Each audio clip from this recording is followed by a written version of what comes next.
Emily Foster was alone in her apartment when the phone rang. It was late, too late for anyone to be calling. She frowned, glancing at the clock. 11:47 p.m. Her phone vibrated against the coffee table, the screen lighting up with an unknown number. She hesitated. It could be a scam call, a wrong number, or something equally unimportant. But something about it felt off. The number looked familiar, almost like... She swallowed hard, her heart picking up pace. It looked like his number. No, that was impossible. She had deleted it months ago, because her brother was dead. Her fingers trembled as she reached for the phone. The ringing seemed louder now, insistent, urgent. Finally, she answered. Hello? For a moment, there was only static, a faint crackling noise. Then, a voice, soft, distorted, but unmistakable. Emily?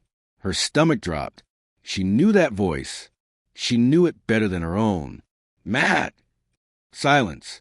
Her breath hitched. It couldn't be. It couldn't be him. Matt had died 6 months ago in a car accident. She had identified his body herself. The funeral, the grief, the unbearable emptiness of losing her only brother. She had lived through it all. But now his voice was here, on the other end of the line. Emily, listen to me. Matt's voice came again, shaky and urgent. You have to leave. Now. Her skin prickled. What? She started, but the static flared, drowning out her words. His voice came through again, broken and desperate. Emily, he's coming. Don't let him in. The call cut off. Silence. The line went dead.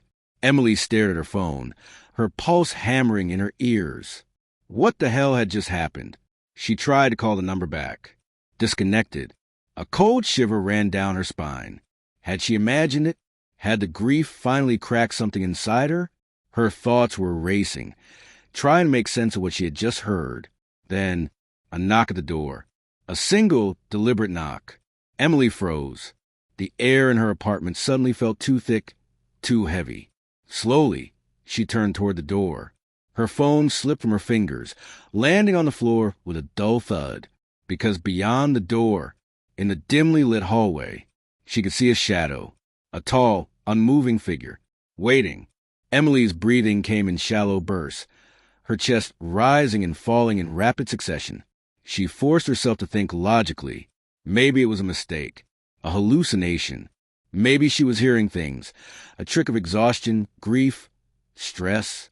But the shadow outside her door was real, and it hadn't moved. A heavy, suffocating stillness filled the room, pressing down on her shoulders like an invisible weight. She took a shaky step backward. Her instinct screamed at her to run. But where? She was on the 3rd floor. No fire escape. No back door. The only way out was through the very door where he stood. Her mind replayed Matt's words, each syllable cutting through her panic, like a jagged blade. Don't let him in. Emily swallowed hard. She inched toward the peephole. Slow, careful. Every movement is deliberate. She was terrified, but she had to see. The wood felt ice cold against her skin as she pressed her forehead against the door. With a trembling breath, she looked through the tiny glass lens. And there he was, a man, tall, dressed in dark clothing, standing completely still. The hallway light flickered, bathing him in sporadic flashes of dim, yellowish glow. Her fingers dug into the doorframe. His posture was unnatural, too rigid, too deliberate, like he wasn't just standing there, but waiting. Emily's stomach churned. His face was hidden beneath the shadows. She couldn't make out his features, but something told her she didn't want to. He wasn't shifting his weight. He wasn't swaying, breathing, adjusting his stance. Nothing. Like he wasn't human at all. A cold, creeping sensation ran up her spine. Emily took a step back, her fingers hovering over her phone on the floor, her mind racing. She had called someone. The police. A neighbor. Anyone. Then, another knock. Harder. More forceful. Boom. Boom. Boom. The sound exploded through the apartment, vibrating the walls. Emily gasped, stumbling backward. Her legs felt like lead, heavy and useless beneath her. She clutched her chest, trying to steady her breath. But she couldn't. Her heart pounded wildly, erratic and frantic, her body teetering on the edge of panic. She wanted to scream, wanted to run, but all she could do was stare at the door. Boom, boom, boom, louder this time, like a battering ram against the wood. Something in her gut twisted violently, sending nausea rolling through her stomach. This wasn't just some stranger. This wasn't a confused neighbor knocking on the wrong door. This was something else. A presence. Something that shouldn't be here. Emily pressed a trembling hand to her mouth, biting down on her lip to keep from sobbing. The knocking stopped. A beat of silence. Then, a voice. Low, raspy. Not Matt's. Emily. She sucked in a sharp breath, her blood turning to ice. He knew her name. The voice was wrong. Distorted. Like a recording played at the wrong speed. Slow, dragging, inhuman. Like something trying to sound human. Tears burned her eyes. She clapped a hand over her mouth, willing herself to stay silent. Maybe if she didn't move, didn't breathe, he would leave. Maybe he would think she wasn't home. Let me in. Her stomach twisted. No, no, no, no. It was a command, not a question, a demand. The doorknob rattled violently, twisting, jerking, wrenching back and forth with unnatural force. The lock was held. For now, Emily stumbled back, gripping her phone so tightly her knuckles turned white. She had to get out. Now. She scrambled to unlock her phone, but her fingers were slick with sweat, shaking too badly to type 911. Dial 911. But before she could press the call button, the knocking stopped. Silence. Her ears rang from the absence of sound. Her heart pounded in her throat. Was he gone? She strained to hear. Nothing. Then, a whisper. So close. Too close. It was coming from inside the apartment. Don't turn around. She spun anyway, and nothing was there. But the moment she did, the knocking resumed, louder, more violent, more desperate. Her body moved before her brain caught up. She bolted for her bedroom, slamming the door shut and locking it. She grabbed her phone and, with trembling hands, finally managed to dial 911. A woman's voice answered, calm and collected. 911, what's your emergency? Emily sucked in a shaky breath. Someone is trying to break into my apartment. The operator asked for her address. Emily whispered it as quietly as she could. Stay on the line with me, the operator said. Officers are on their way. Another knock. But this time, it came from inside the apartment. Emily's breath caught. Her eyes darted to the closet, the bathroom, the dark corners of her room. No, that wasn't possible. The voice from the other side of the door spoke again. Emily, open the door. Matt's voice. But it wasn't him. Tears spilled down her cheeks. No, no, no. Please hurry, she whispered into the phone. The knocking grew more intense, more frantic. Then it stopped, a beat of silence. And then, the sound of footsteps. Moving away, Emily held her breath, straining to hear. The apartment grew eerily silent. Minutes passed. Then the sound of sirens. Red and blue lights flashed through her window. She barely heard the officers knocking at the door. Somehow, she managed to unlock it, throwing herself into the hallway as soon as they entered. They searched the apartment. No sign of forced entry. No footprints. No one there. The call records on her phone? No trace of Matt's number. It was as if none of it had ever happened. The officers stayed with her for a while, their calm voices attempting to soothe her frayed nerves. Ma'am, I promise. Your door was locked when we arrived, one of them said, his voice steady, professional. Emily nodded absently, barely hearing him. Safe. They kept saying she was safe. That it was probably stress, exhaustion, grief playing tricks on her mind. Maybe they were right. Maybe she had imagined the voice, the whispers. Maybe she had imagined the way the air in her apartment had felt charged, thick, suffocating. But deep down, she knew the truth. Something had been here, and something was still watching. As the officers prepared to leave, one of them lingered by the doorway. Ma'am, he said, his brow furrowed. "Are you absolutely sure you didn't let anyone in?" Emily's stomach turned. Her lips parted, but no sound came out. Why would he ask that?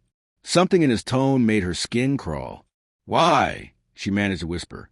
The officer hesitated, then took a small step aside. And that's when she saw it. Her breath hitched. Carved in the wood of her front door, deep, jagged letters that hadn't been there before. A message. "See you soon." The room seemed to tilt. The floor felt unsteady beneath her feet. Her throat closed up, her pulse hammering in her ears. She could still feel it. That presence. That wrongness. Like something was still there, lurking just out of sight, waiting. The officer said something else, but Emily didn't hear him. She couldn't move, couldn't breathe. Her vision tunneled, narrowing on the words, the sharp, uneven cuts in the wood. Someone had done this. Something had done this. Somewhere, in the distance, a phone rang. Shrill, piercing. Emily flinched. Her phone was still on the table, screen dark. The ringing wasn't coming from her apartment. It was coming from somewhere else. It rang, and rang. The officers didn't seem to notice. She swallowed hard, her fingers curling into fists. The phone kept ringing. Her mind screamed at her to answer. But this time, she didn't. The night air was crisp, carrying the scent of damp earth, rotting leaves, and something metallic, something Jason couldn't quite place. The towering silhouette of Black Hollow Asylum loomed against the moonlit sky, its jagged roof cutting into the darkness like a row of broken teeth.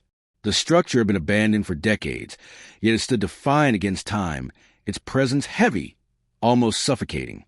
The asylum's windows were shattered, their broken edges catching the faint glow of the moon like shards of glass in an open wound. Vines twisted up the crumbling brickwork, clawing at the structure as if trying to drag it back into the earth. The building itself seemed to breathe, the cool night air whistling through its hollow corridors, creating an eerie, whispering sound that sent shivers down Jason's spine. The heavy iron gates groaned as Jason pushed them open, their rusted hinges shrieking like something alive. A chill ran down his back. He told himself it was just the cold, but deep down, he knew better. Something was watching them. "This place is cursed," Jason muttered, tightening his grip on the camera. His voice sounded small against the vast emptiness that surrounded them.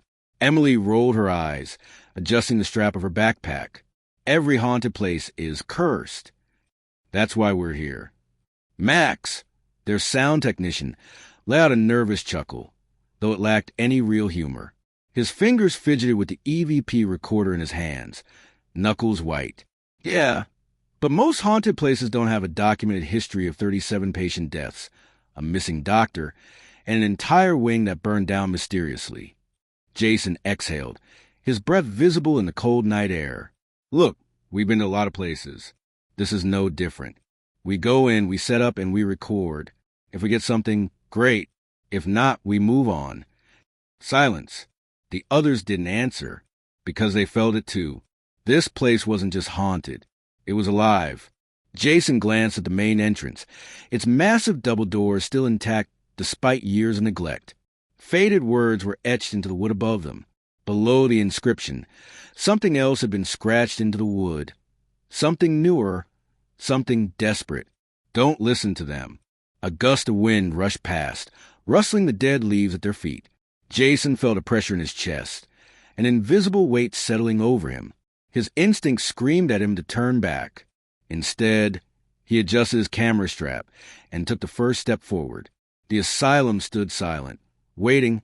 The massive wooden doors groaned as Jason pushed them open, their rusted hinges screeching in protest. A gust of stale air rushed out, carrying with it the scent of decay, dust, and something foul, something that didn't belong to the living.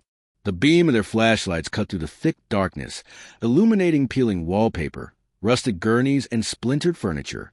The walls were covered in faded medical posters, their edges curled with age, their once bright images of human anatomy now smeared with grime. Yellowed patient files lay scattered across the floor, some half open, filled with scribbled notes in handwriting that had long since faded. Jason stepped forward cautiously, his boots crunching on broken glass and brittle paper. The heavy silence of the asylum pressed down on them like a suffocating blanket. Jesus, Max muttered, sweeping his flashlight over the room. It's like they just left. Emily, always a skeptic, let out a short breath. Well, the place was shut down in 1968. If you had a reputation for mistreating patients and a mysterious fire, you'd leave in a hurry too. Max swallowed hard. Still, it's like the air is watching us. Jason ignored him and focused on the admission desk, a once grand structure now covered in dust and deep scratches. He brushed away a thick layer of dirt, revealing an old brass nameplate. Dr. Bernard Holloway, chief psychiatrist. The name seemed familiar, though he couldn't place why. Something rustled in the darkness. Jason stiffened. The sound had come from the long hallway ahead, where the patient rooms were. The others heard it too. Emily met his gaze, her flashlight trembling slightly. That wasn't the wind. Jason's grip tightened around the camera. Let's set up. Max knelt near the admission desk, carefully setting up the EVP recorder, a small digital device used to capture electronic voice phenomena. He adjusted the microphone, his fingers shaky. All right, we're alive. Emily moved further into the room, pulling motion sensors from her backpack. She placed one at the entrance of the main hallway, another near the collapsed staircase, and one just outside what appeared to be the old operating room. Jason turned on the night vision camera, adjusting the angle to capture the hallway in full view. His voice was steady, professional, but beneath it was a tension none of them could ignore. All right, let's get started. This is Black Hollow Asylum, abandoned since 1968. Reports of voices, shadows, and unexplained movements. If anyone is here with us, we mean no harm. Silence, the kind that pressed into your ears.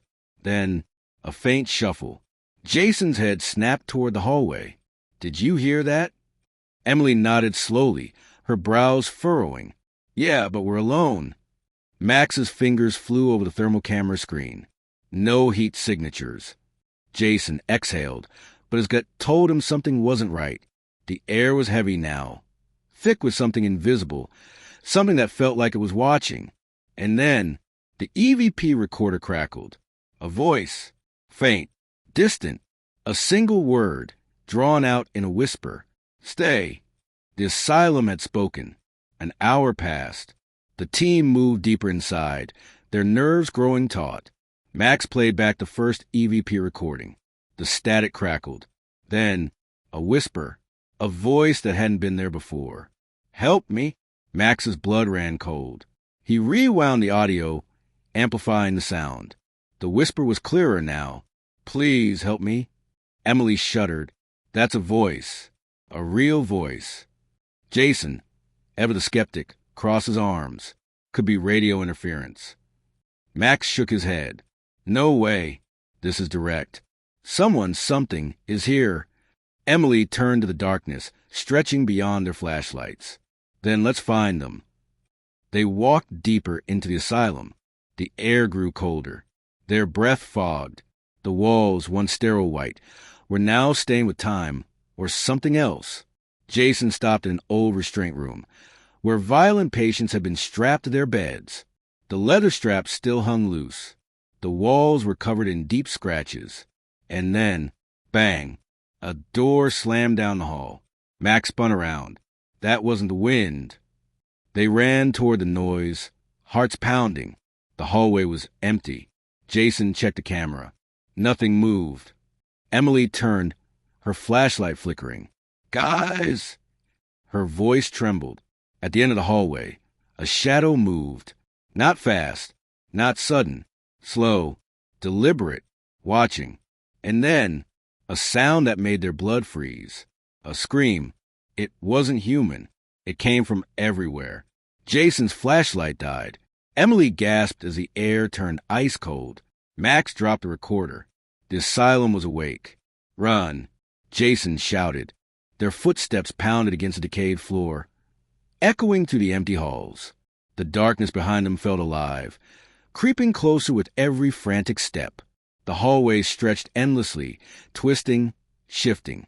The flickering emergency lights above them seemed dimmer now, as if being swallowed by something unseen. Doors lined both sides of the corridor, some hanging ajar, others shut tight. They should have led to patient rooms. Instead, they led to nothing. Behind one door, a pitch-black void, as if the room had never existed. Behind another, an identical copy of the same hallway they were running through.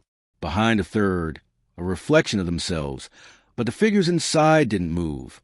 Emily grabbed Jason's arm, her nails digging into his skin. This isn't right. The layout, it's changing. Jason swallowed, forcing his mind to stay focused. This place was warping reality. Max gasped, struggling to keep up. He fumbled with his camera and EVP recorder, his hands shaking. No signal. No readings. We're trapped. Jason's pulse thundered in his ears. He forced his legs to move faster, his only thought, get out. Then they stopped. The hallway ended abruptly, forcing them to a halt. A single door loomed in front of them. Jason's breath caught in his throat. Ward C, the wing that had burned to ground in 1968. But here it was, intact. The charred remnants of its past were still present. Blackened walls, the lingering scent of smoke and ash, the faint outline of scorch marks on the ceiling. Max's voice was barely a whisper. This place shouldn't exist. Jason lifted a trembling hand and pressed it against the old wooden door. It was warm. His heart pounded. Then footsteps. Heavy, slow, coming closer. A deep, dragging sound followed, like something scraping against the floor. Jason turned, his breath coming in sharp gasps. At the end of the hallway, standing in the shadows, was a figure. Not a shadow this time. A man, or what used to be one. His skin was gray, stretched thin over sharp bones, his veins darkened like burned roots beneath the flesh. His hospital gown was scorched, blackened by fire. The fabric melted into his skin in places. But his eyes, they burned, twin embers, glowing with an unnatural orange light, flickering like a dying flame. Emily stumbled back, clutching Jason's sleeve. Oh my God! Max whimpered. What is that? The figure took a step forward, then another, and then a voice, a hollow, crackling whisper. You shouldn't be here. Jason staggered back, gripping Emily and Max. The walls began to tremble. The whispers rose, hundreds of them, overlapping, surrounding them. A chorus of voices, crying, begging, screaming. Jason's head pounded, his vision blurred. Emily clutched her ears, her knees buckling. Make it stop. Max let out a choked scream, dropping his camera as the whispers swelled into an unbearable cacophony. The figure stepped closer, his feet leaving charred footprints with each step. Jason knew if they stayed, they wouldn't leave alive. His instincts screamed at him. Run. Now. He grabbed Emily and Max. Go. They turned and ran. The whispers followed. Doors slammed shut behind them, one by one, as if something was herding them toward an unknown fate. The walls bent and twisted, the hallways shrinking, pulsing, as if the asylum itself was coming alive. Something was chasing them, and it wasn't human. The exit was closed. The broken front doors came into view. Jason reached them first, throwing his weight against the wood. Max stumbled. Emily grabbed him, pulling him forward. The voices screamed. Jason forced the doors open. The three of them collapsed outside. And just like that, the voices stopped. The night was silent. Max's chest heaved. He clutched his recorder, his fingers white. Emily wiped her face, realizing she was crying. Jason stood up, turning back to the asylum. It loomed quietly in the moonlight, empty, as if nothing had ever happened. But then, Max's recorder cracked. The last EVP recording played on its own. Static. Then, a voice. Clear. Unmistakable. We'll be waiting. The storm rolled in fast, sweeping across the neighborhood with a fury that rattled windows and sent tree branches scraping against the side of the house. Thick clouds swallowed the moon, casting the streets into an unnatural darkness. The wind howled, making the old house groan as if it, too, felt the storm's weight pressing against its walls. Inside, Lucy sat curled up on the living room couch, her phone resting in one hand, a thick blanket draped over her shoulders. The glow of the TV flickered across her face, casting shadows that danced along the walls. She could hear the rain hammering against the roof, a steady rhythm that filled the silence between the occasional roars of thunder. On the floor, tucked beneath their own blankets, sat the twins, Noah and Ben. Their eyes, round and unblinking, were glued to the television screen, though Lucy wasn't sure they were actually paying attention to the cartoon playing. They sat too still, their small hands gripping the fabric of their blankets, their bodies tense. Lucy checked the time on her phone. Almost 10:30 p.m. The boys' parents had said to put them to bed by 9, but with the storm rolling in, she had decided to let them stay up a little longer. Now, though it was late, "All right, guys," she said, stretching her arms. "It's bedtime. Let's get you tucked in." Neither of them moved. Lucy raised an eyebrow. "Did you hear me?" Noah turned his head slightly, but his gaze didn't meet hers. Instead, his eyes remained locked on something beyond her, down the hallway. Ben sucked in a shaky breath and bit his lip, his small fingers gripping his blanket even tighter. We can't sleep yet," he mumbled. Lucy frowned. "Why not?" Noah's mouth opened, but no words came out at first. He seemed to be thinking, debating whether or not to say what was on his mind. Then, in a whisper so soft Lucy almost didn't hear it, he said, "Because he told us not to." Lucy blinked, confusion flickering across her face. "What? Who told you not to?" Ben slowly lifted a trembling hand and pointed toward the hallway. Her eyes followed the direction of his finger. The hallway stretched out in front of them, long and dark, the only light coming from a small night light plugged into the wall near the boys' bedroom. At the very end of the hallway stood a closet door, slightly ajar. A chill crawled up Lucy's spine. Ben's voice was barely above a whisper when he spoke. "The man in the closet." Thunder rumbled outside. Lucy forced a smile, though her stomach twisted uncomfortably. "Guys, there's no one in your closet," she said, keeping her voice light. "It's just shadows and your imagination playing tricks on you." Ben shook his head slowly. "No, he's there. He watches us." Noah scooted closer to his brother. "He doesn't like it when we talk." The wind picked up outside, making the house shudder. A sudden gust rattled the windows, and Lucy flinched despite herself. She inhaled deeply, tried to shake the unease curling in her chest. They were just kids. Kids had wild imaginations. Still, her eyes flickered back toward the dark hallway. The closet door was open only slightly, but something about the sliver of darkness beyond it made her skin prickle. It wasn't unusual for kids to be afraid of closets, but the way the boys sat stiffly, their wide eyes filled with genuine fear, it unsettled her. Lucy sighed and stood up. "All right," she said, stretching her arms. "Let's check it out. But once we see there's nothing there, you both have to go to bed." "Got it." The twins hesitated. Noah's fingers twitched against the fabric of his blanket. Ben swallowed hard, then nodded. Lucy reached for the flashlight on the coffee table and clicked it on. The bright beam cut through the dimly lit hallway, illuminating the wooden floorboards. The boys followed behind her, their footsteps nearly silent. Each step Lucy took made the floor creak beneath her weight.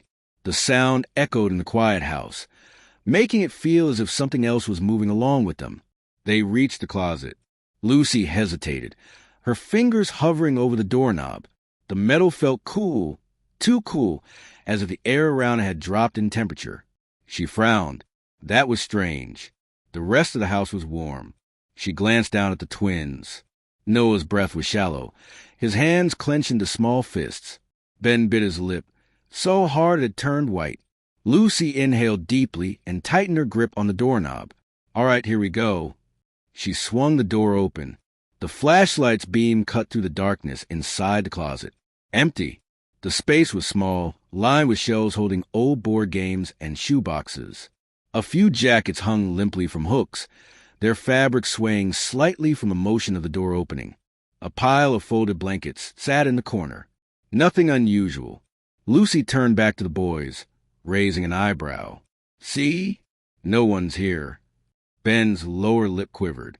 Noah's face remained unreadable. "He's still there," Noah mumbled. Lucy's brow furrowed. She turned back to the closet, shining a flashlight across every inch of it. Nothing but old blankets, jackets, and dust. She exhaled sharply. Listen, I promise you, there's nothing in here. I'll shut the door and it'll stay shut all night, okay? The twins didn't reply. Lucy knelt down in front of them, her voice softer. You don't have to be scared. I'm right outside. Nothing's going to happen. Ben hesitated before nodding slowly. Noah, after a long pause, did the same. Lucy ruffled their hair and led them to bed, tucking them under their covers. As she pulled their bedroom door shut behind her, she heard Noah whisper, "He doesn't like you." Lucy's breath caught in her throat. Her hand froze on the doorknob. She waited. Silence. Shaking off the lingering unease, she turned and walked back to the living room. As she settled onto the couch, she cast one last glance down the hallway. The closet door had moved. It wasn't wide open, but it was no longer fully shut. A small gap remained, just enough for something to watch. The hallway light spilled into the closet, illuminating the small, cluttered space. Dust floated lazily in the air, disturbed by the movement of the door. The walls were lined with shelves filled with old board games, forgotten toys, and shoeboxes that looked like they hadn't been touched in years. A few jackets hung limply on the metal rod above, their sleeves swaying slightly from the shifting air. In the corner, a pile of old blankets sat in a heap, untouched, empty. Lucy let out a slow breath and turned back to the twins. "See," she said, forcing a lightness into her voice. "No one's here." Noah didn't look convinced, his lips pressed into a thin line, his eyes flicking from Lucy to the closet and back again. Ben was trembling, his small hands curled into fists at his sides. Noah was the first to speak. "He's still there," he mumbled.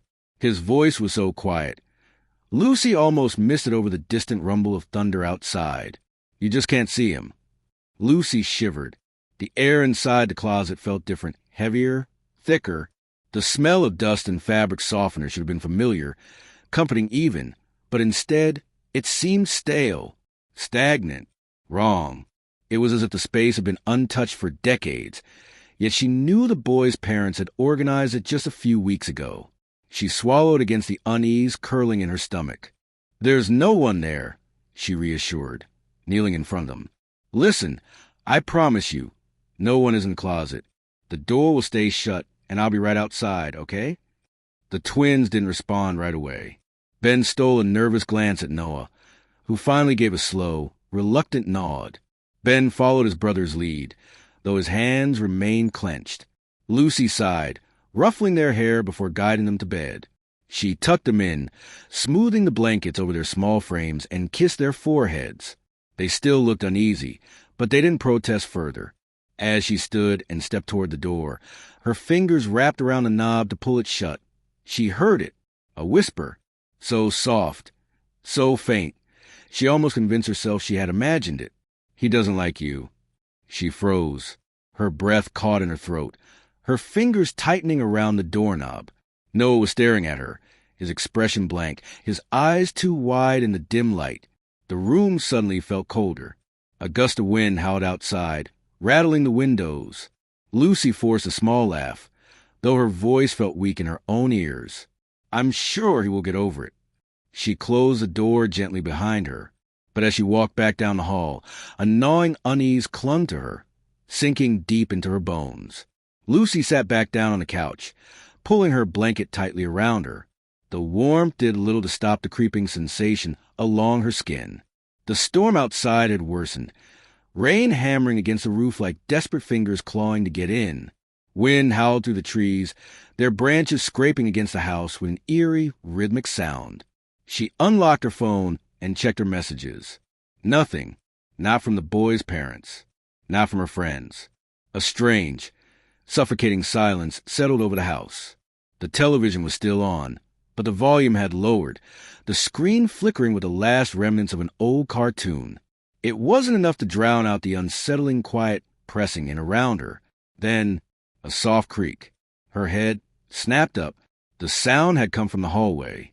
Lucy's pulse quickened. It was probably just the house settling. Old houses did that. The wind outside was strong. It was nothing. She swallowed and turned back to her phone, tapping absent-mindedly at the screen. Then came another sound, not with creaking, not the wind, a breath, slow, shuddering, right outside the twins' door.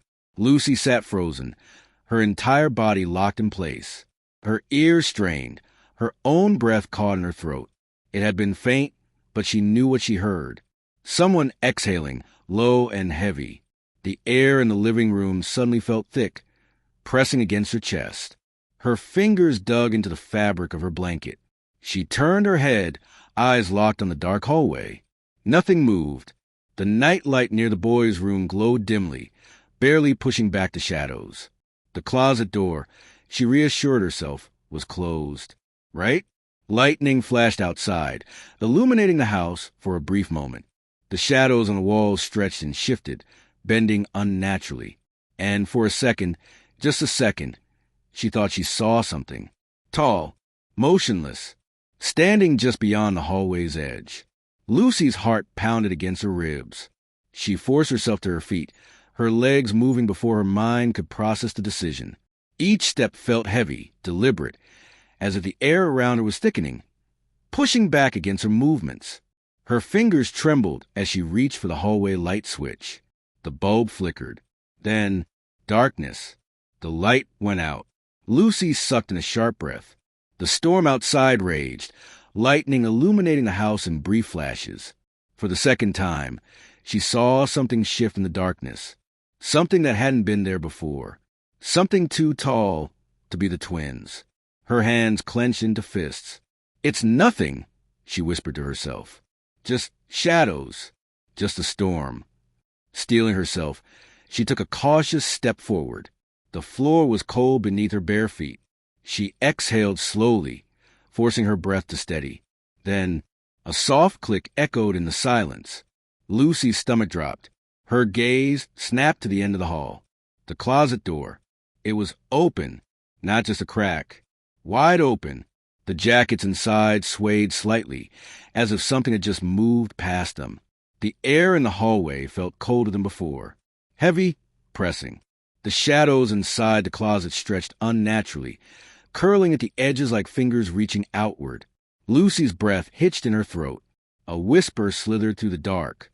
Low, hoarse, not a child's voice. "Not yet." Lucy stumbled back, her hand slapping against the wall as she gasped. The words had been right beside her, near her ear, but the hallway was empty. She turned sharply, expecting, what? A figure? A shadow? Something to confirm the icy dread coiling in her gut? There was nothing. The closet door remained open, its darkness yawning, waiting. Lucy's breathing was shallow, her pulse roaring in her ears. She had to close it. She had to. Forcing her legs to move, she took a hesitant step forward, then another. The air thickened. Another step. The hallway felt longer now, stretched unnaturally, the door growing farther away instead of closer.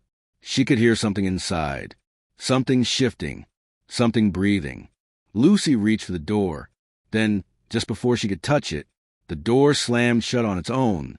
A single whisper crawled through the air. A promise. A warning. Not yet. Lucy stumbled back, her pulse hammering in her ears. No, this wasn't real. She fumbled for her phone. The screen's glow weak against the darkness. Then a message popped up. Unknown number. Did you lock the doors? Her stomach dropped. Her fingers hovered over the keyboard. But before she could type a response, another sound came from behind her. The twins' door creaked open. A soft patter of footsteps. She turned. Noah and Ben stood there, wide-eyed, their small hands clutching each other. Lucy's voice wavered. "What are you doing up?" Noah trembled. "He's mad." Ben whimpered. "He's coming." A loud bang. The closet door slammed shut. Lucy grabbed the twins and ran. Her shaking hands fumbled with the front door lock, but it wouldn't budge. The house groaned. No, something inside it groaned. The air turned ice cold. A whisper curled through the room. "Not yet." Then, footsteps. Heavy, slow, coming from the hallway. Lucy's breath hitched. The twins clung to her, their small bodies trembling. She turned and saw him. A tall, gaunt figure stood just beyond the glow of the streetlight. His face was wrong, stretched too thin, mouth curling too wide. His fingers twitched at his sides, long and bony, nails blackened. His eyes, there were no eyes, just pits of darkness. A slow, rattling breath left his lips. Then, in a voice that scraped against the walls, he whispered, "You shouldn't have looked." The lights flickered. The walls seemed to pulse, shifting, bending. The room closed in. Lucy gasped as the figure stepped forward. The twins sobbed against her, their small hands clawing at her arms. "Make him go away," Ben whimpered. Noah's voice was barely a whisper. "You can't." The thing in the dark smiled, and everything went black. Lucy's eyes shot open. Morning light streamed through the windows. The house was silent. The twins slept peacefully in their beds. Has it been a dream? She sat up, rubbing her face. Her body ached as if she had run miles. Her phone buzzed. A new message. Unknown number. "See you soon." Lucy's breath hitched. She turned toward the hallway. The closet door was open, and inside, a shadow waited. The sky, a bruised canvas of deep violet and molten gold, stretched endlessly over the quiet countryside. The last remnants of daylight clung to the horizon, casting long, eerie shadows through the dense forest that lined the narrow dirt road. A cool breeze whistled through the trees, rattling the dry leaves and carrying the faint scent of damp earth and pine. Sam, Mia, Josh, and Riley walked together, their voices breaking the stillness of the evening. They had taken this path countless times before. It was their shortcut home, a well-worn trail cutting through the woods. Tonight, however, something about the journey felt different. The air was heavier, almost electric, as if the trees were holding their breath. Josh sighed loudly, dragging his sneakers through the loose dirt. "This shortcut's a joke," he grumbled. "Your secret way is just more walking, Sam." Sam smirked, unfazed. "Trust me, it's faster." Mia crossed her arms, unimpressed. "You said that half an hour ago." Riley, who had been trailing slightly behind the group, barely heard them. His gaze was fixed on the tree lean, where the darkness thickened unnaturally.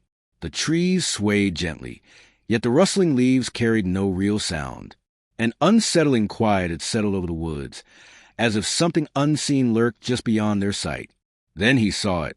A tunnel. It stood a short distance away, nestled within the undergrowth as though it had been waiting to be discovered. The entrance was wide, almost perfectly circular, framed by thick stone that looked ancient, weathered and cracked by time. Vines crawled up its sides like veins, and the mouth of the tunnel gaped open, swallowing the dim light of dusk. Riley stopped in his tracks. "Guys!" The others turned, following his gaze. Mia's brow furrowed. "That wasn't here before." Josh scoffed, rolling his eyes. "Of course it was. We just never noticed." Sam took a slow step forward, his head tilting in curiosity. "It's weird, though. No signs, no markings, just a tunnel in the middle of nowhere."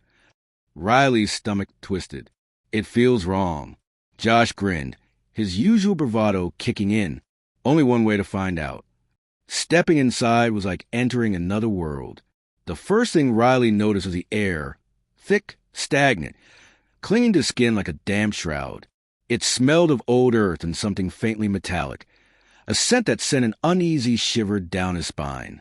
Their footsteps echoed eerily against the stone floor, the sound stretching unnaturally down the passage. The tunnel's walls were rough, made of uneven bricks that jutted out at odd angles, like bones pressing through thin skin. The deeper they moved, the more the darkness thickened, swallowing the edges of their vision. Josh flicked on his flashlight, and the narrow beam cut through the void.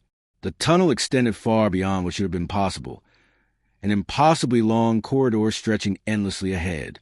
No curves, no breaks, just darkness. "This is awesome," Sam whispered, his voice barely above a breath. Mia shivered, rubbing her arms. "It's colder here." Riley hesitated before reaching out to touch the wall. It was dry, too dry for a place that felt so damp. He swallowed hard. "Something's not right." Josh, oblivious of the growing tension, walked ahead with an easy confidence. He whistled, the sound bouncing around him before twisting into something unnatural, distorted, stretched, warped. Mia flinched. Let's not go too far. Josh smirked, scared. Mia scowled but didn't answer. Then, a whisper, soft, almost a sigh. They all froze. Riley's breath caught in his throat. Did you hear that? No one answered. Josh lifted his flashlight, sweeping the beam ahead. The tunnel remained the same, endless, empty, wrong. The silence pressed against them, heavier now. Mia grabbed Sam's sleeve. We should go back. Josh chuckled, but there was a nervous edge to it. Come on, it's just a tunnel. Probably just the wind. Riley wasn't convinced. His heartbeat pounded in his ears. Then, something moved. At the very edge of the flashlight's reach, just beyond the visible light, stood a figure. Still, watching. For a moment, none of them moved. The figure stood motionless, a silhouette barely distinguishable from the darkness itself. It had no features, no details, just a vague, human-like outline that seemed to pulse with the shifting shadows. Riley tried to speak, but his voice stuck in his throat. The flashlight flickered. The figure was gone. Did you see that? Riley rasped, his skin crawling. Mia clutched his arm, her grip ice-cold. See what? Josh swung the flashlight wildly.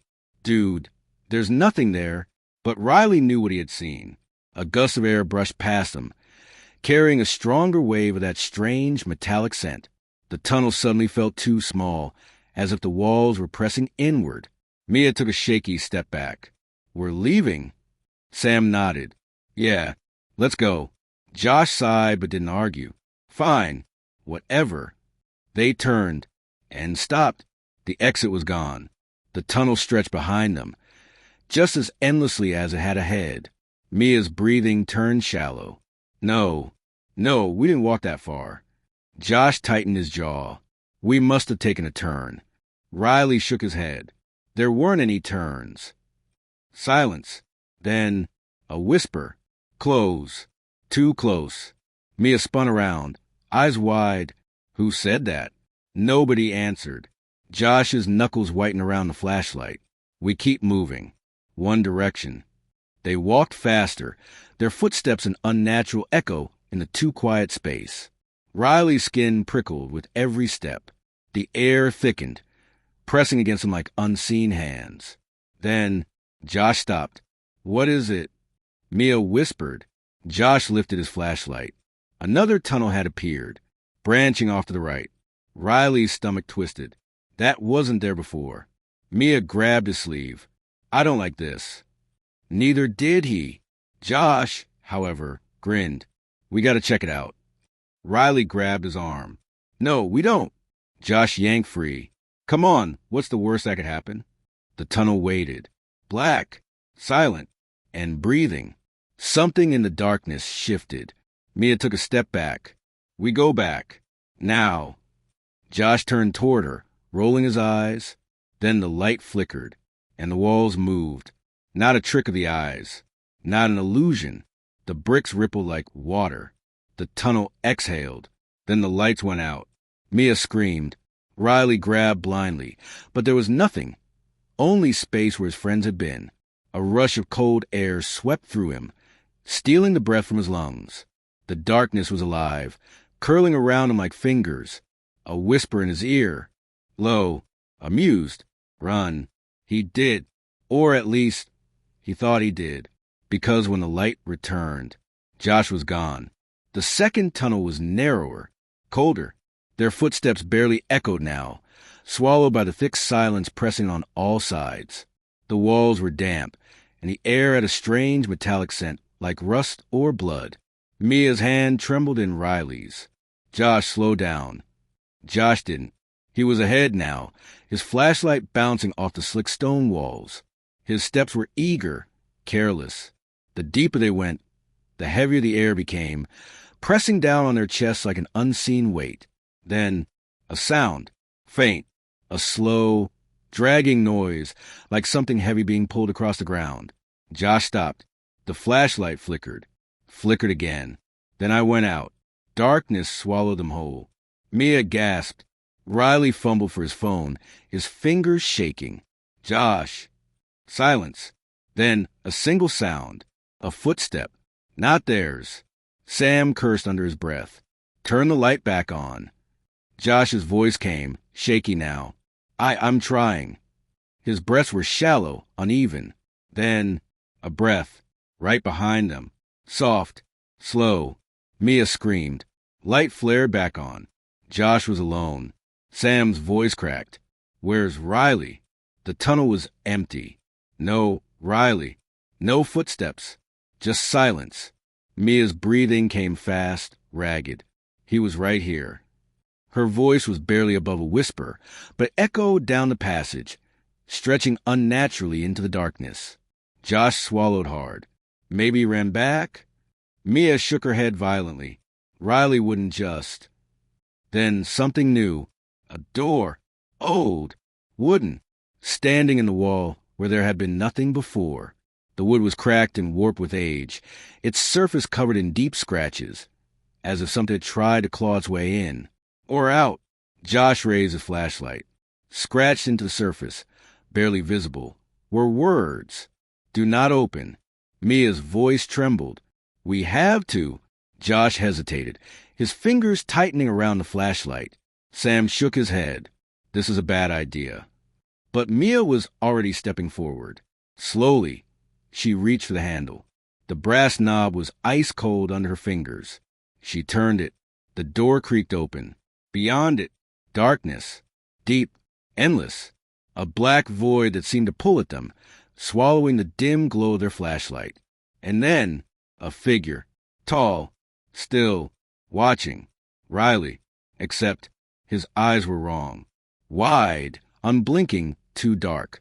They didn't reflect the light. They absorbed it. Mia's breath caught. She stepped back, her pulse hammering in her ears.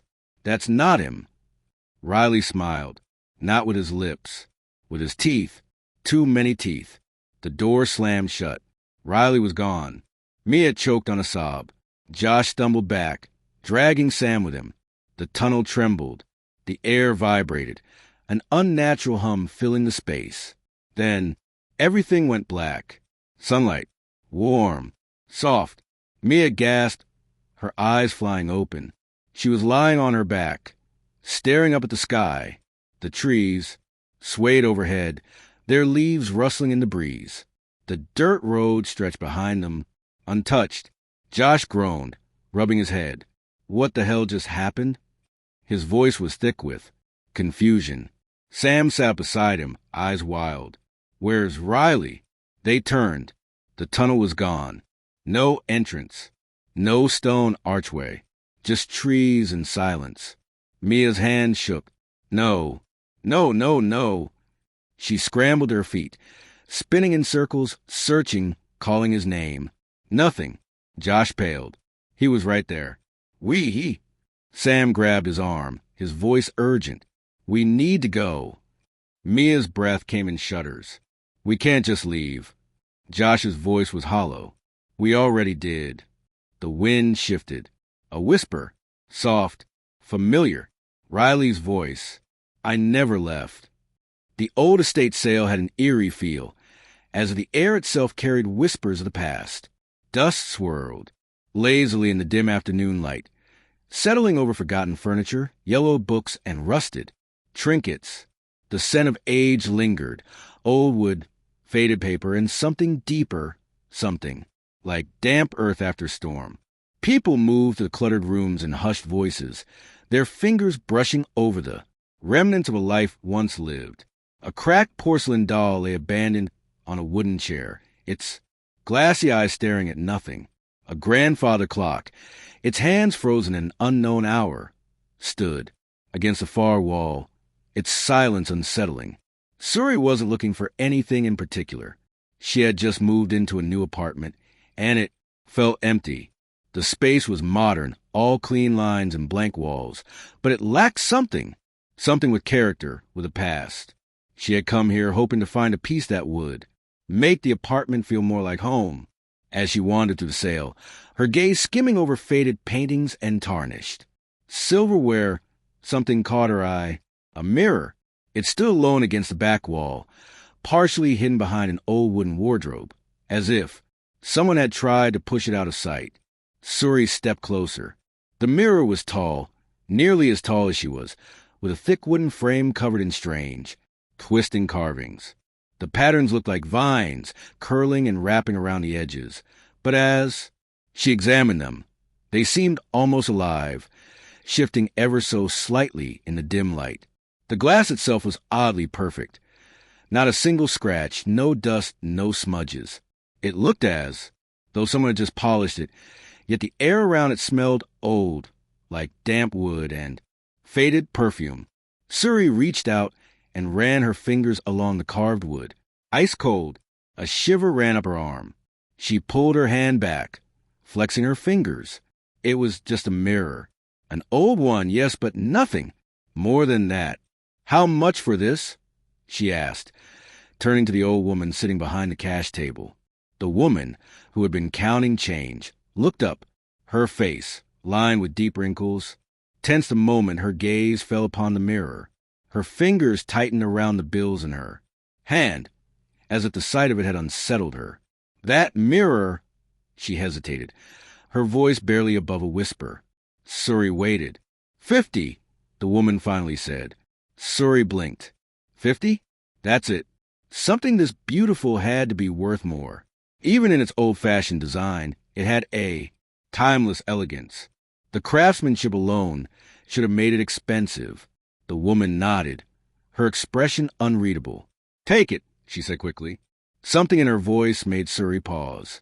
It wasn't just urgency, it was something else. Warning.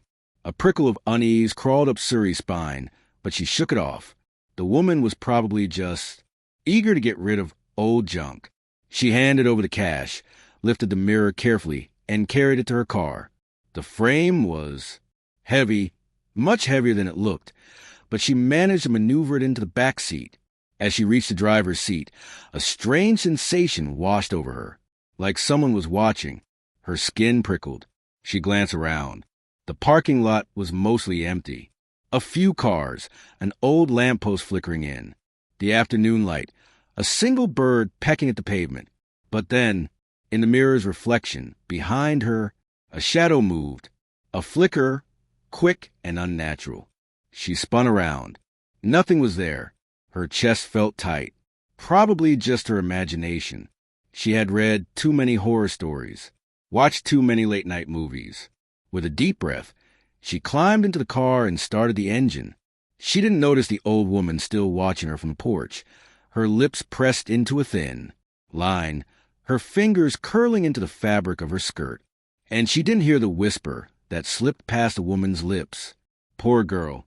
Suri carried the mirror into her apartment, her arms aching from the effort. The weight of it was surprising. It felt heavier now than it had at the sale, as if it had absorbed something along the way. She set it against the far wall in the living room, where the sunlight from the window hit it perfectly.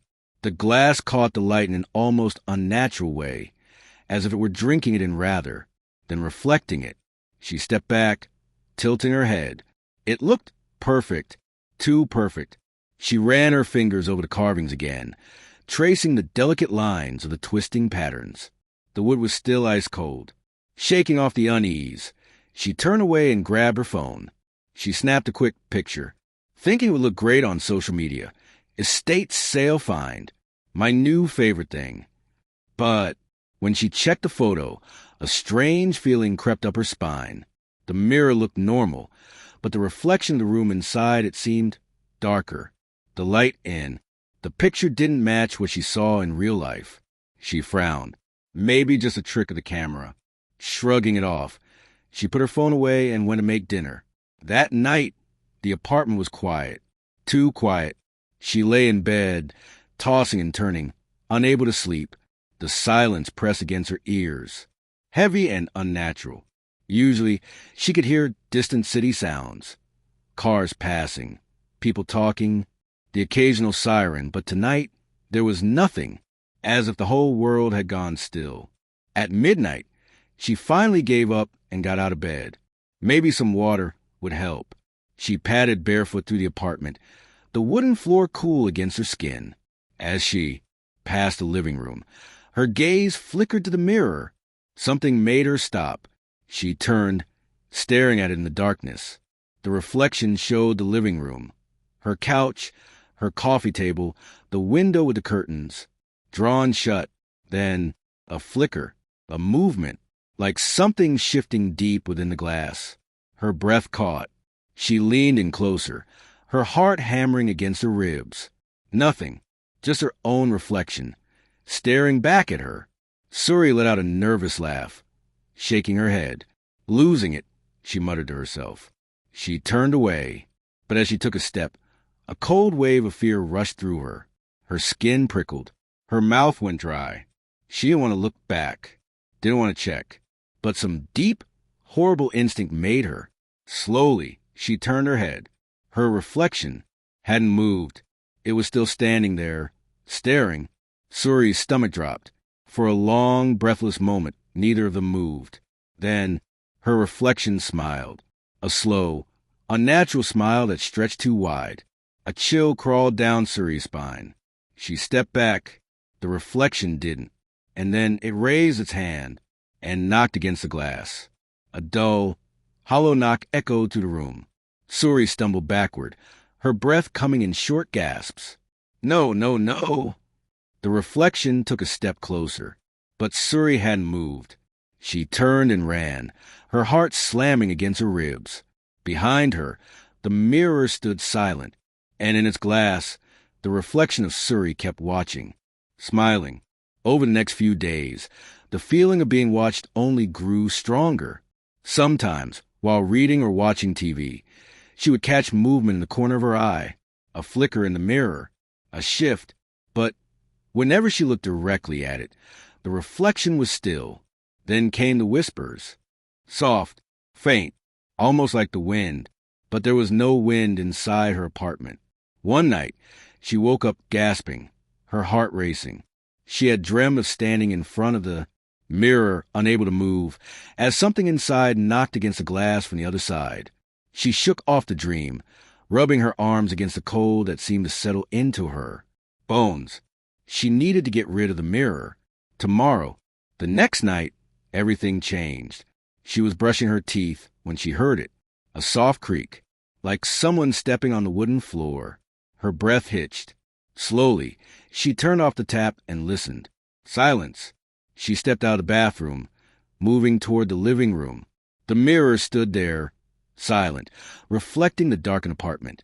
But the reflection was wrong.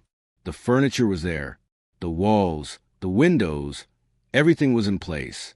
But the Suri in the mirror was smiling, a slow, unnatural smile that stretched too wide. Suri's heart slammed against her ribs.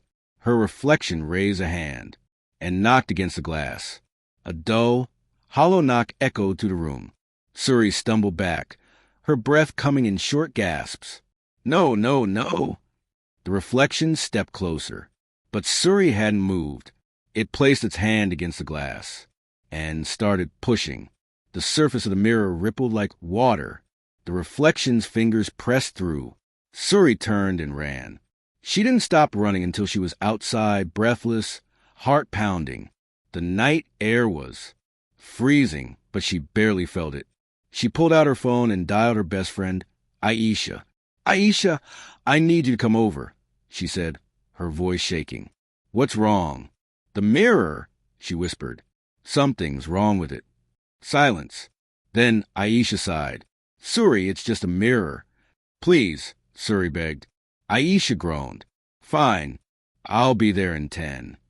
Suri hung up, staring up at her apartment window. Something moved behind the glass, but it wasn't her. Aisha arrived, annoyed but concerned. Okay, what's the problem? Suri led her inside. The mirror stood exactly where it had been, still and silent. Aisha crossed her arms. Looks normal to me. Suri shook her head. Watch. She picked up a book and threw it at the mirror. It didn't reflect the impact. The book disappeared into the glass. Aisha's face lost all color. Then the book flew back out, landing on the floor. but the reflection of the book, staying inside the mirror. Suri and Aisha started, frozen in fear. Then the reflection of Suri turned and spoke. "You shouldn't have bought me." They ran. They didn't stop until they were outside, gasping for air.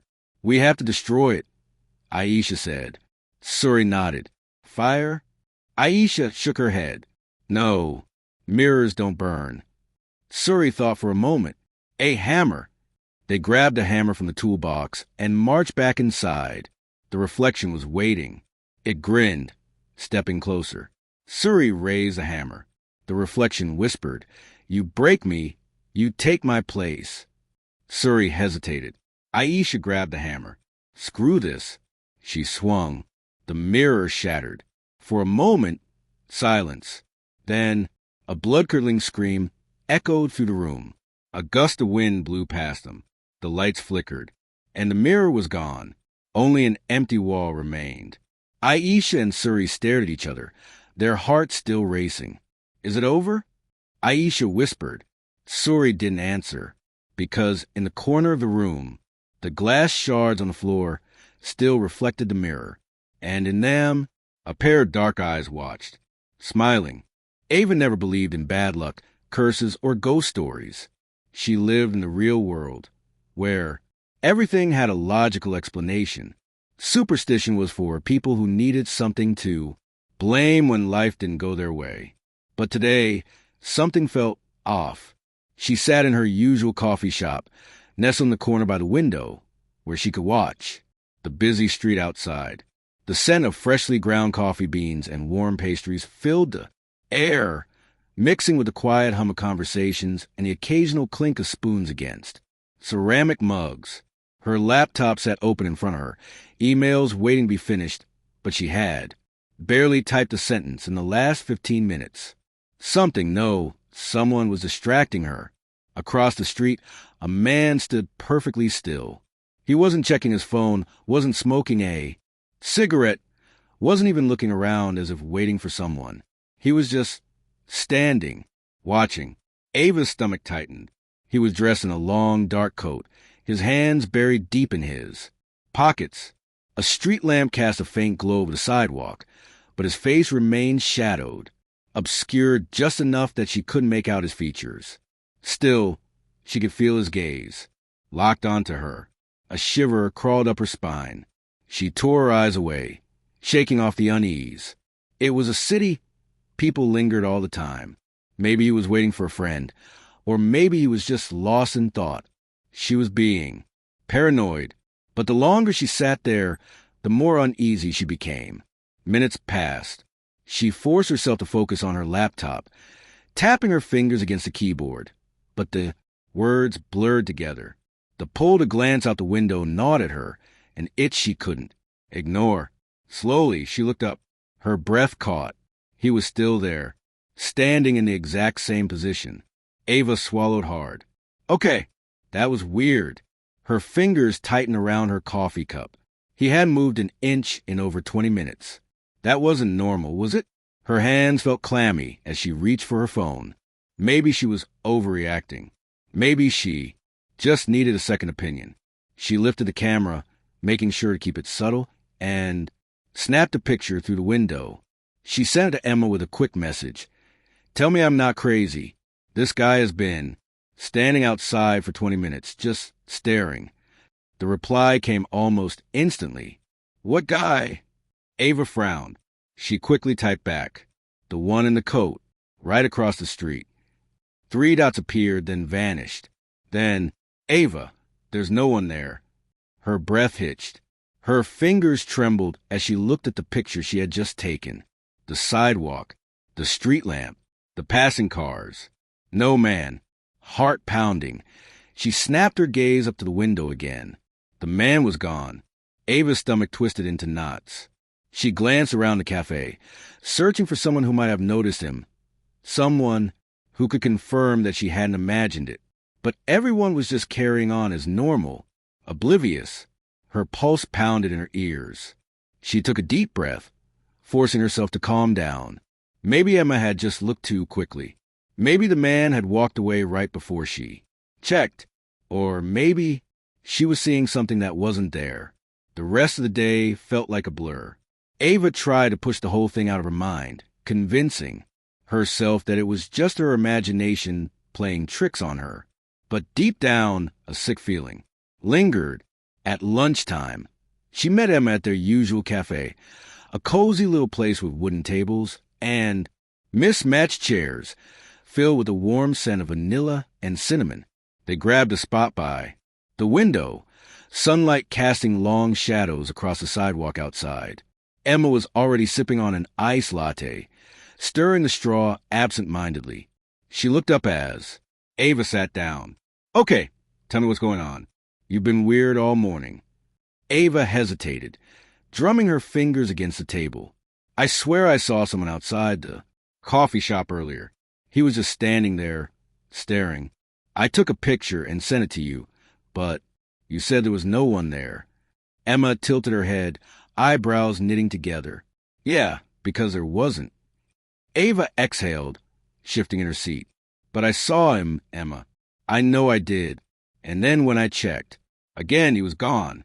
Emma took another sip of her drink, considering. "Could have just been a random guy, and you caught him right as he left." Ava shook her head. "He was there for at least 20 minutes. He never moved. And when I looked at the picture, he wasn't in it." Emma's expression shifted, a flicker of concern in her eyes. "Okay, that is weird." She leaned forward. "You sure you're not just stressed? You've been working a lot lately." Ava let out a nervous laugh. "I thought that too. Maybe I'm just overthinking it." But she wasn't sure. Something deep in her gut told her this wasn't just a trick of the mind. Then, without thinking, she glanced outside, and her heart stopped. He was there, standing on the opposite sidewalk.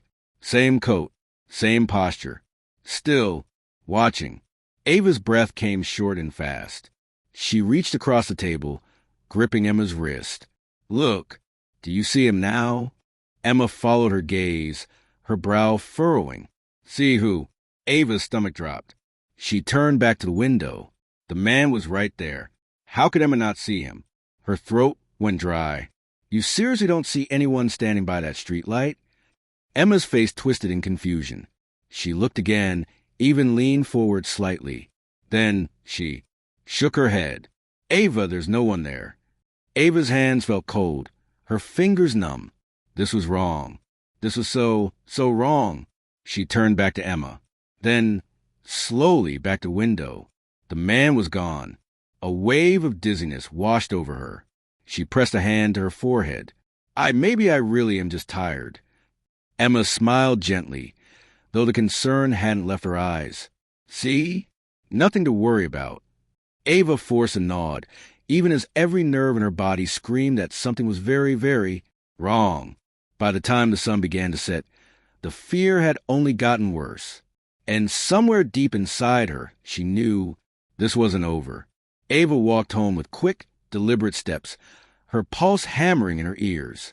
The city around her was slowing down for the night. Cars passing lazily, their headlights washing over. Empty sidewalks. A few distant voices drifted from a bar nearby, laughter cutting through the cold evening air. But for Ava, everything felt muted, distant, as if she were moving through water. She told herself, again, that she was being ridiculous, that she had imagined the whole thing. That exhaustion was playing tricks on her mind. But deep down, she didn't believe it. Her apartment building came into view, a familiar structure of brick and glass. Normally, seeing, it brought relief, safety. Tonight, it only made the tightness in her chest worse. She hurried inside, the glass doors sliding shut behind her. The lobby was mostly empty, except for the night guard, a burly man named Tom, who always greeted her with a nod. Tonight was different. "Evening, Miss Ava," he said, eyes barely lifting from his crossword puzzle. She forced a smile. "Evening." Ava walked toward the elevator, pressing the button with a shaky finger. The soft ding of arrival made her exhale in relief. She stepped inside, the warm glow of the overhead lights comforting in its familiarity. The door slid shut. She let out a breath, closed her eyes for a moment, trying to shake the unease from her body. Then, a hand caught the door just before it shut. Ava's heart stopped. The metal door slid open again, and before she could react, before she could even move, he stepped in. The man in the dark coat. Ava's breath caught in her throat. Every hair on her body stood on end. He didn't say a word. He didn't even look at her. He stood at the far end of the elevator, near the corner, his posture unnaturally stiff. The dim lighting barely touched his face, keeping his features hidden in shadow. Ava's entire body screamed at her to run, to do something, but she couldn't move. Her hands clenched into fists at her sides, nails digging into her palms. She wanted to reach out to press the emergency button, but her arms felt like they were made of lead. The elevator doors slid shut. The small space suddenly felt suffocating. The only sound was the soft hum of the elevator as it ascended. Ava swallowed hard. Her throat felt dry. Then, the man turned his head slightly. Not fully. Not enough for her to see his whole face. Just enough to let her know that he was aware of her, that he knew she was there. The air thickened, pressing down on her like an unseen weight. The elevator dinged. The doors slid open. He stepped out. Ava let out a shaky breath, relief flooding her chest. Then he did something that made her stomach drop. He smiled. The sight of it sent an icy wave through her body. His mouth stretched too wide, the corners pulling unnaturally far. His teeth, too many too, sharp, gleamed under the dim hallway lights. Ava felt like the floor had vanished beneath her. She was frozen, unable to move, unable to breathe, as he disappeared down the hallway. The door shut again, sealing her inside the metal box. Ava slammed the button for her floor, heart hammering against her ribs. Her hands trembled violently as she squeezed her eyes shut. This isn't real. This isn't real. The elevator dinged again. Her floor. She stumbled out, fumbling for her keys with shaking fingers. The hallway stretched in front of her, long and empty. Every step felt too loud, echoing in the silence. Finally, she reached her apartment. She shoved the key into the lock, twisting it with more force than necessary. The door swung open, and she practically threw herself inside, slamming it shut behind her. She locked the deadbolt, then the chain. Then she pressed her back against the wood, her chest rising and falling in quick, uneven breaths. Silence. She was alone, but she couldn't shake the feeling. He wasn't gone. Somewhere he was waiting, watching. And the next time she saw him, she might not be able to look away. Ava barely slept. Every time she closed her eyes, she saw him, standing there staring, his face just out of reach. That awful, too wide smile burned into her mind. At some point, exhaustion overtook her, but it was a restless, dream-ridden sleep. She woke up to the sound of her phone buzzing on the nightstand. A message from Emma. "Hey, you okay? You were acting weird yesterday." Ava hesitated before typing back. "Yeah, just tired. Let's meet for coffee later." She needed to tell someone. She couldn't keep this to herself.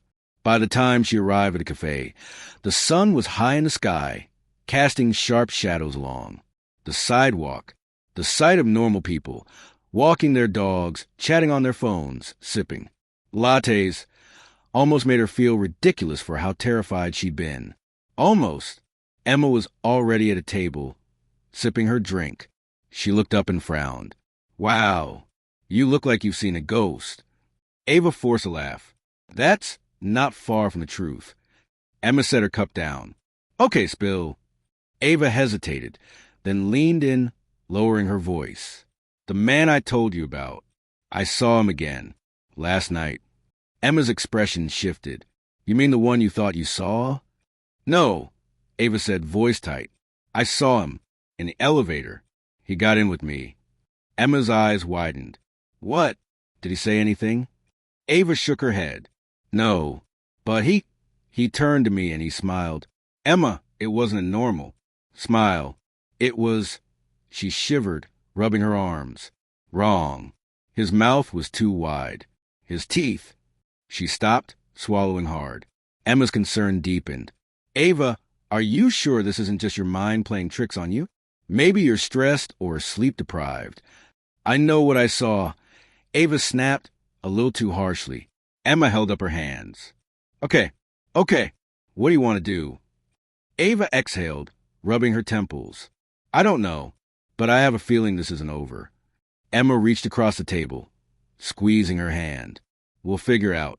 You're not alone.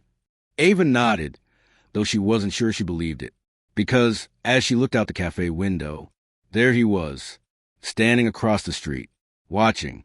Ava's blood ran cold. She turned to Emma, barely able to get the words out. Tell me you see him. Emma followed her gaze, then frowned.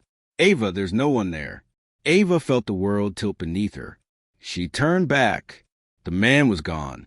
Ava clutched the table to keep from swaying. Her pulse thundered in her ears. And deep inside, she knew this wasn't just a stalker. It wasn't even human. And whatever it wasn't done with her yet.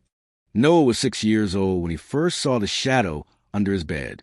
It was late at night, and the warm glow of his nightlight cast a dim circle of light onto the floor, but it wasn't enough to push back the heavy darkness pooling beneath the wooden frame.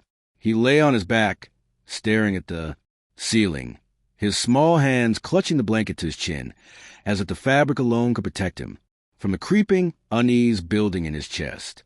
The house was silent. His parents had gone to bed an hour ago, and even the distant hum of the refrigerator had stopped. The only sound was the soft ticking of the clock on his wall.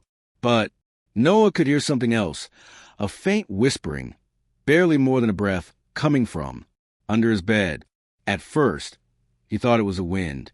He turned his head toward the window, but the curtains remained still.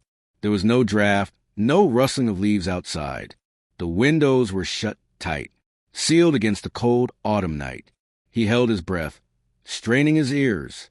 The sound was so soft, like a voice just on the edge of hearing, murmuring words he couldn't quite understand. Curiosity, mixed with fear, gripped his small body. His fingers clutched the blanket tighter, but he found himself shifting closer to the edge of the mattress.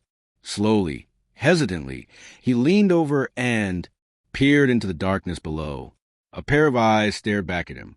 Noah's breath caught in his throat. His heart pounded so hard it felt like it might burst. The eyes weren't like his own, weren't like anything he had ever seen before. They weren't white. They weren't blue or brown or green. They were black, darker than the shadows around them, yet somehow still gleaming. Then they blinked. Noah gasped, jerking upright. His tiny hands clutched at the blanket as he scrambled backward, pressing himself against the headboard. His breathing was quick and shallow, and for a moment, he thought about calling for his parents. But what if they didn't believe him? He squeezed his eyes shut and yanked the blanket over his head, curling into a ball. His fingers trembled as he pressed them against his ears, trying to block out everything. But the whispering didn't stop. It was there, slithering through the silence, filling the room like a soft breeze carrying the echoes of 100 voices. It didn't grow louder, but it didn't fade either. Noah lay like that for what felt like hours, his small body shaking beneath the covers. Eventually, exhaustion won. His limbs grew heavy and his racing heart slowed. His mind drifted towards sleep, but just before he surrendered to it, he heard something that made his skin crawl. A whisper right next to his ear. Noah. The morning light flooded Noah's room, turning the shadows into harmless shapes. The fear from the night before still clung to him like cobwebs, but in the safety of the day, it almost felt silly. Almost. Noah wasted no time rushing into the kitchen, where his parents sat at the table. His mother was sipping her coffee, her dark curls still messy from sleep, while his father read the newspaper, occasionally taking a bite of his toast. Mom, Dad. Noah's voice was urgent, his tiny hands gripping the edge of the table. There's something under my bed. His mother lowered her cup, concern flashing in her warm brown eyes. What do you mean, sweetheart? I saw it last night. It had eyes, and it whispered to me. Noah's voice wavered, his small body tense with the weight of what he had seen. His father chuckled, shaking his head. It's just your imagination, buddy. Maybe a bad dream. No. Noah shook his head fiercely. It was real. I saw it move. His father sighed, folding the newspaper and setting it aside. Noah, you're old enough to know that monsters aren't real. Shadows are just tricks of the light. But... No buts, his father said firmly. You're letting your imagination run wild. Noah's mother gave him a gentler look. How about I check under your bed tonight? If there's nothing there, will you promise to sleep without worrying? Noah hesitated. He wanted to believe that if his mom looked, she'd see it too.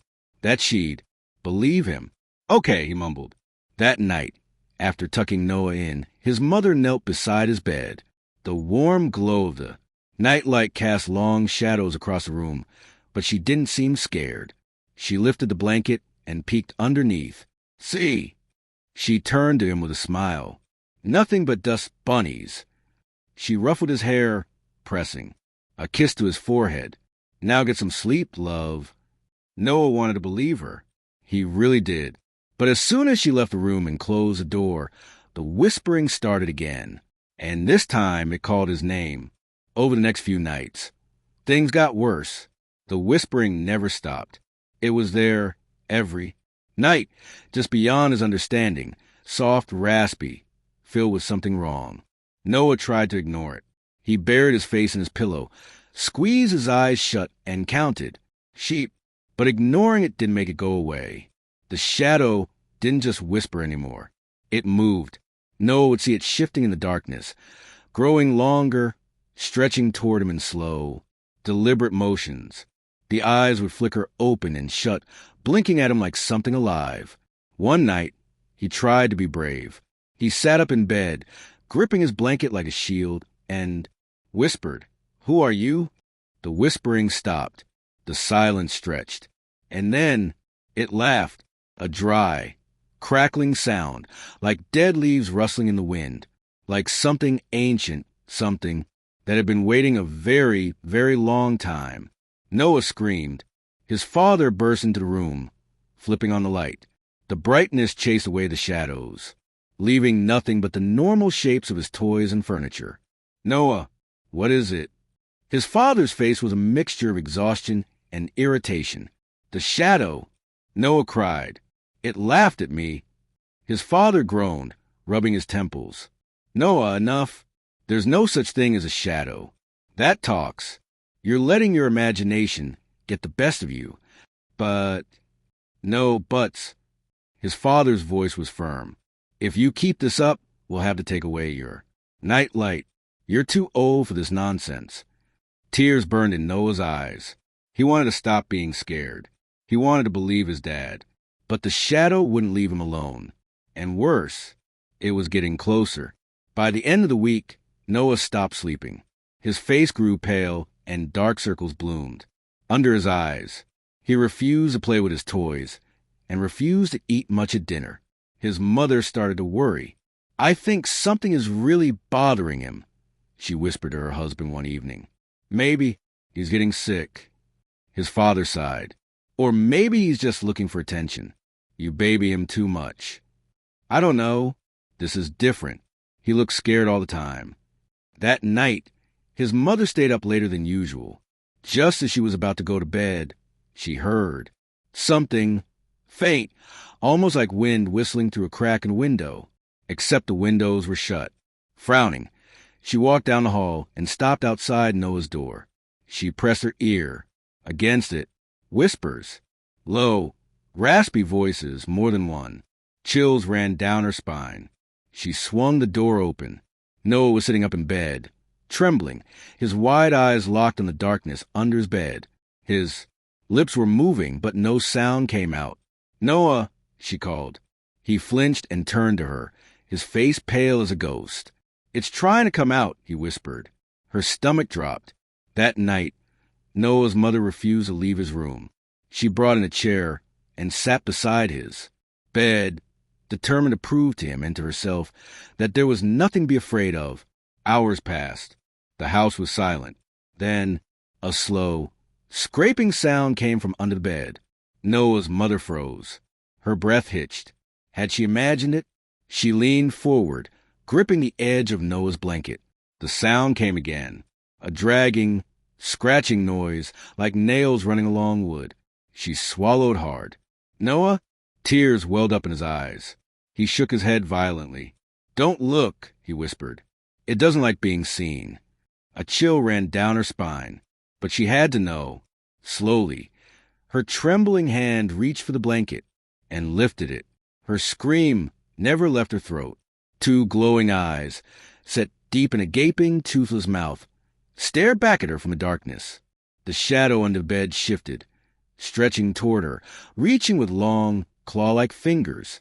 She yanked the blanket back down, grabbing Noah and pulling him against her chest. The room went deathly silent. Then a whisper slithered through the air. "You shouldn't have looked." The next morning, Noah's mother packed their bags. "We're leaving," she told her husband, her hands shaking as she shoved clothes into a suitcase. "What? You're being ridiculous," he scoffed. "No, I'm not," she snapped, spinning to face him. "I saw it, under his bed. It's real." The blood drained from his face. "You what?" "I saw it," she repeated, her voice breaking. "I don't care what you think. We are not staying. Here." But before they could leave, Noah screamed. They ran into his room. The bed was empty. The blankets were on the floor. The room was ice cold, and under the bed, a shadow writhed, stretching up the walls. Whispers filled the room. "He belongs to us now." Noah's mother dropped to her knees, reaching under the bed, grabbing for him. But her hands met nothing but cold air. Noah was gone. The police never found him. His parents moved away, unable to bear the silence of an empty house. But his room remained untouched.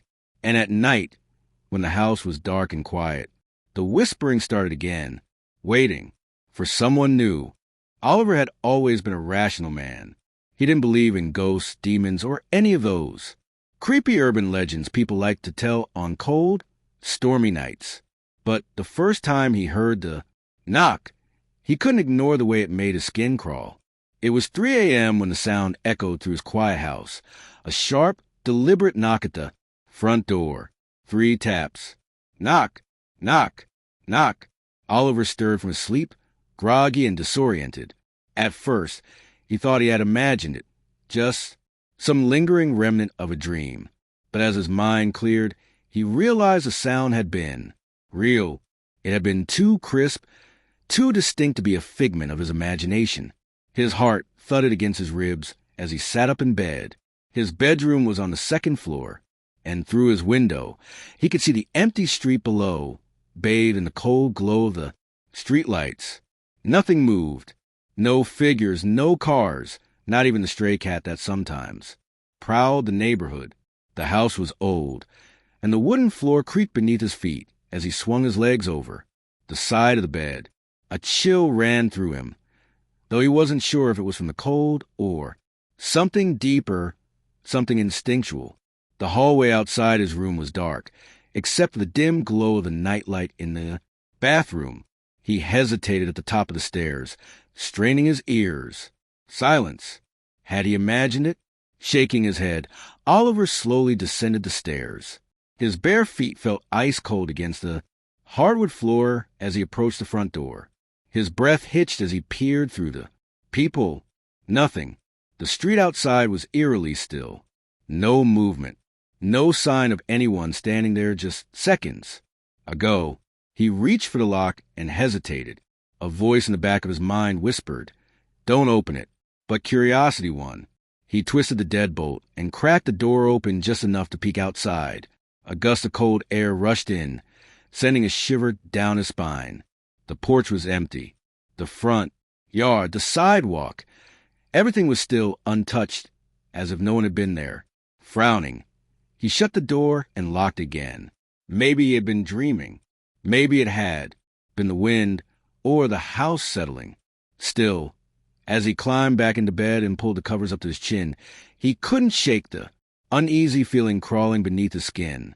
And then, just as his eyes began to close, A whisper, faint, almost too soft to hear, right outside the door. "Let me in." Oliver's eyes snapped open, his pulse hammering in his ears. He held his breath, listening. But there was only silence. The knocking came again the next night, and the night after that, always at 3 a.m., always 3 knocks. At first, Oliver tried to ignore it. He forced himself to stay in bed, squeezing his eyes shut, telling himself it was just his mind playing tricks. But he couldn't. Each knock sent a pulse of fear through his chest, a deep, instinctual terror that made his skin prickle. It felt wrong. By the 4th night, he was ready. He sat in the living room, directly across from the front door, staring at it as the clock on the wall ticked toward 3 a.m., 2:59. He held his breath. The clock struck 3. Knock, knock, knock. Oliver's heart slammed against his ribs. The sound was clear, precise. There was no mistaking. Someone, something, was standing outside his house. He clenched his fists, his nails digging into his palms. This time he wouldn't be afraid. This time he would catch whoever was playing this twisted game with him. He grabbed the baseball bat he had brought downstairs earlier and rose to his feet, his pulse thundering in his ears as he approached the door. One deep breath. His hand tightened around the doorknob, and then he yanked it open. Nothing. The porch was empty. The street was deathly still. But something was different this time. As Oliver turned back toward the house, a wave of cold dread washed over him. There, on the wooden surface of the door, were 3 deep scratches. Long, jagged, claw-like marks. His stomach twisted. He hadn't heard anything scrape the door. No dragging. No scratching. Only the knocks. But the marks were there. Fresh. Something had been standing there. Something had been watching. The next morning, Oliver called his best friend Daniel. "There's someone messing with me," Oliver said, his fingers gripping the phone tightly. Every night at 3 a.m., 3 knocks. No one's there, but now there are scratches on my door. Daniel, always a skeptic, chuckled. "Dude, it's probably just some kid playing a prank." For 5 nights in a row, always at the exact same time. Oliver ran a hand through his hair. "This isn't normal." Daniel sighed. "Look, I'll come over tonight. We'll sit on your porch with a camera. When your little ghost knocks, we'll catch them in the act." Oliver wasn't convinced, but he didn't want to be alone when it happened again. Fine. That night, Daniel arrived just before midnight, armed with a camera, a flashlight, and a smug grin. "All right, let's bust this mystery." They sat up on the porch, bundled in hoodies against the cold, waiting. 2:59 a.m. Daniel adjusted his camera. "All right, let's see this." The clock hit 3 a.m. Knock, knock, knock. Daniel froze. His face paled, and his grip on the camera tightened. Oliver swallowed hard, staring at the door. Daniel slowly turned the camera toward the street. And then the porch light flickered. The air changed. It became heavy, thick, like something unseen was pressing against him. The world felt tilted, wrong. Oliver took a deep breath and stood. His shaking hand reached for the doorknob. He threw the door open. Nothing. No wind. No footsteps. No sign of anyone. But then Daniel let out a strangled gasp. He pointed a trembling finger at the ground. There, in the dirt just outside the door, were footprints. But they weren't human. They were long, narrow prints with clawed toes. Something had been standing there. Something had been watching them. And then the whisper came again, soft, right behind them. "Let me in." The porch light went out, and the door slammed shut. Oliver barely slept that night. Every time he closed his eyes, he saw the footprints. Every time he blinked, he felt the weight of unseen eyes watching him. The feeling of something lurking just beyond his vision clung to him like a second skin. The knocking continued every night, relentless. The scratches on the door grew deeper, more jagged, as if whatever was outside was becoming impatient. Oliver stopped checking the people. He stopped opening the door. But he could still hear it. hear the way the wood groaned under invisible pressure, hear the way the air outside the house seemed to shift as though something massive yet unseen was standing there. Then the whisper started, soft at first, just barely audible under the knocks. A murmur, a breath just beyond. Understanding. A sound that felt like it was meant for him alone. Oliver thought he was imagining it, that his exhausted brain was playing tricks on him. But then, one night, as he lay awake in bed, staring at the ceiling, the whisper cut through the silence like a blade. "Let me in." Oliver sat up so fast he nearly fell out of bed. His breath came in sharp gasps, and his skin was clammy with sweat. The knocking came again, louder than ever. Bang, bang, bang. It rattled the walls. It made the floorboards tremble. And then the whisper followed, curling around the edges of his mind like smoke. "Let me in." Oliver's stomach twisted.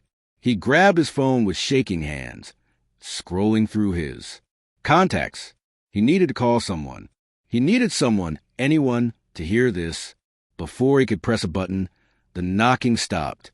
For the first time in weeks, silence filled the house. But Oliver didn't feel relieved. He felt watched. And when he turned his head toward the darkest corner of his bedroom, the shadows seemed just a little too thick, a little too deep, a little too alive. Oliver couldn't take it anymore. He decided that tonight he would stay up with every single light in the house turned on. The lamps, the ceiling lights, even the glow from his computer screen. He wouldn't answer the door. He wouldn't look outside. He wouldn't acknowledge it. 2:59 a.m. Oliver sat in the living room, gripping the arms of his chair so tightly his fingers ached. The TV was on, playing old sitcom, but he wasn't watching. He wasn't even blinking. 3 a.m. The knock came. Knock, knock, knock. Oliver clenched his jaw, staring straight ahead. The knocking grew louder. Bang, bang, bang. The entire house seemed to shudder. The walls groaned. The ceiling creaked. The lights flickered. Then the whisper came. This time, it wasn't outside the door. It was right next to his ear. "You should have opened the door." Oliver whipped around, his heart pounding so hard it made him feel sick. Nothing. There was nothing there, but his blood ran cold. The knock hadn't come from the front door this time. It had come from inside the house. His breath hitched. His eyes darted toward the hallway. The air felt wrong. Thick, heavy, suffocating. The shadows along the walls seemed darker, stretching unnaturally as if they had grown longer in the flickering light. And then, slowly, so slowly that Oliver thought he might be imagining it, one of the shadows moved. A shape, tall and thin, peeled itself away from the darkness. It stood at the edge of the hallway, its head tilted at an unnatural angle. Its eyes were empty voids, black, endless, watching him. Oliver couldn't move. The thing smiled, a wide, unnatural grin that stretched too far, filled with too many teeth. The lights flickered again. Then they went out, and Oliver screamed. The next morning, Daniel arrived at Oliver's house, knocking on the door. No answer. He frowned and knocked again, harder this time. Still nothing. With a growing sense of unease, Daniel pulled out his phone and called Oliver's number. The line rang and rang until eventually went to voicemail. Something felt wrong. Daniel hesitated for only a second before reaching for the doorknob. It was unlocked. His stomach twisted. Slowly, he pushed the door open. The house was silent. Cold. The air felt thick, heavy, unnatural. A quiet so deep it felt as if the entire house was holding its breath. "Oliver?" Daniel's voice echoed slightly, unnaturally. He took slow steps into the living room. The chair where Oliver had been sitting was empty. The TV was still on, the glow of the screen, casting flickering shadows on the walls. The remote lay on the floor, as if someone had dropped it in a hurry, but Oliver was gone. Daniel's pulse quickened as he turned toward the front door, and stopped. 3 fresh scratches marred the wood. Deeper than before, the grooves cutting through as if something with claws had carved them there, and beneath them, written in smeared, blackened marks, were two words. Two words that sent a chill down Daniel's spine, that made the air in his lungs feel like ice. Let me in. The night air was crisp, carrying the scent of damp earth and fallen leaves. A full moon hung low in the sky, casting eerie silver light over the old graveyard on the outskirts of town. The place had always been the center of ghost stories, the kind that parents told their kids to keep them from wandering too far at night. But for Jake, Lena, Ryan, and Ashley, it was just another challenge. Come on, it's just a graveyard. What's the worst that could happen? Jake smirked, shoving his hands into the pockets of his hoodie. Lena rolled her eyes, shifting nervously on her feet. You say that now, but if we get caught trespassing, it's your fault. Ryan, the self-proclaimed ghost expert of the group, grinned. I heard the caretaker doesn't even check this place at night. Besides, people say it's haunted. Wouldn't it be cool to see if it's true? His voice held a thrill that the others didn't quite share. Ashley hugged herself. I don't know, guys. Sneaking into a graveyard at midnight? It feels wrong. Oh, come on, Ash. Jake nudged her with his elbow. It's just for fun. What, you scared?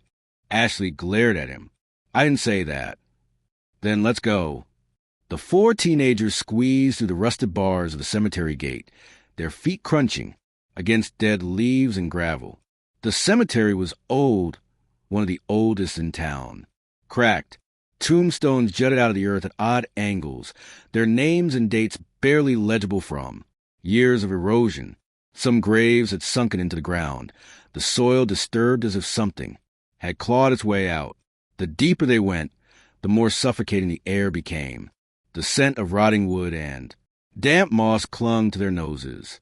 The wind whistled through the bare branches of the ancient trees, creating a sound almost like whispers. Lena hugged her arms. I don't like this place. Jake scoffed. It's just an old cemetery. What's there to be afraid of? Ashley stopped suddenly. Her skin prickled with an unnatural chill. Did you hear that? Jake chuckled. Nice try. You're not scaring me. Ryan, however, had gone pale. No, I heard it too. A whisper. Soft. Faint. Calling a name. Lena? Lena's breath caught in her throat. She spun around, scanning the darkness. Who said that? No one answered. The wind howled, but underneath it, the whisper came again. Ryan. Ryan stiffened. Okay, who's messing with us? His voice was tight, forced. Ashley's fingers dug into his arm. It's not funny. Stop. I swear it's not me. Jake raised his hands. I didn't say anything. Then they heard it again. Jake. A breathy whisper, drifting from the graves. The voice was neither male nor female. Just a sound, like wind through hollow bones. Ashley's eyes widened in terror. Let's get out of here. Lena turned to run, but then, Ashley, the whisper came from directly behind her. She whirled around, expecting to see someone standing there. But there was no one, just rows of old, crumbling tombstones. The air grew colder. The wind stopped. The night was silent, dead silent. Ashley's breath came in quick, shallow gasps. We have to leave. Now. Jake, normally the fearless one, looked shaken. Yeah, okay, let's go. They turned back toward the entrance and stopped. The gate they had squeezed through was gone. In its place was a solid, rusted iron fence. No opening. No exit. What the hell? Lena whispered, panic creeping into her voice. Ryan ran to bars, gripping them so hard his knuckles turned white. He shook them, but they didn't budge. This isn't possible. We just came through here. The whispers returned. This time, they were all around them. Stay. Don't go. We've been waiting. Ashley pressed her hands over her ears. Who are you? She cried. The voices overlapped, blending together in a sickening harmony. You forgot us. You left us behind. You must remember. Shadows shifted between the tombstones. Shapes moved in the darkness. Ryan's voice cracked. We don't know you.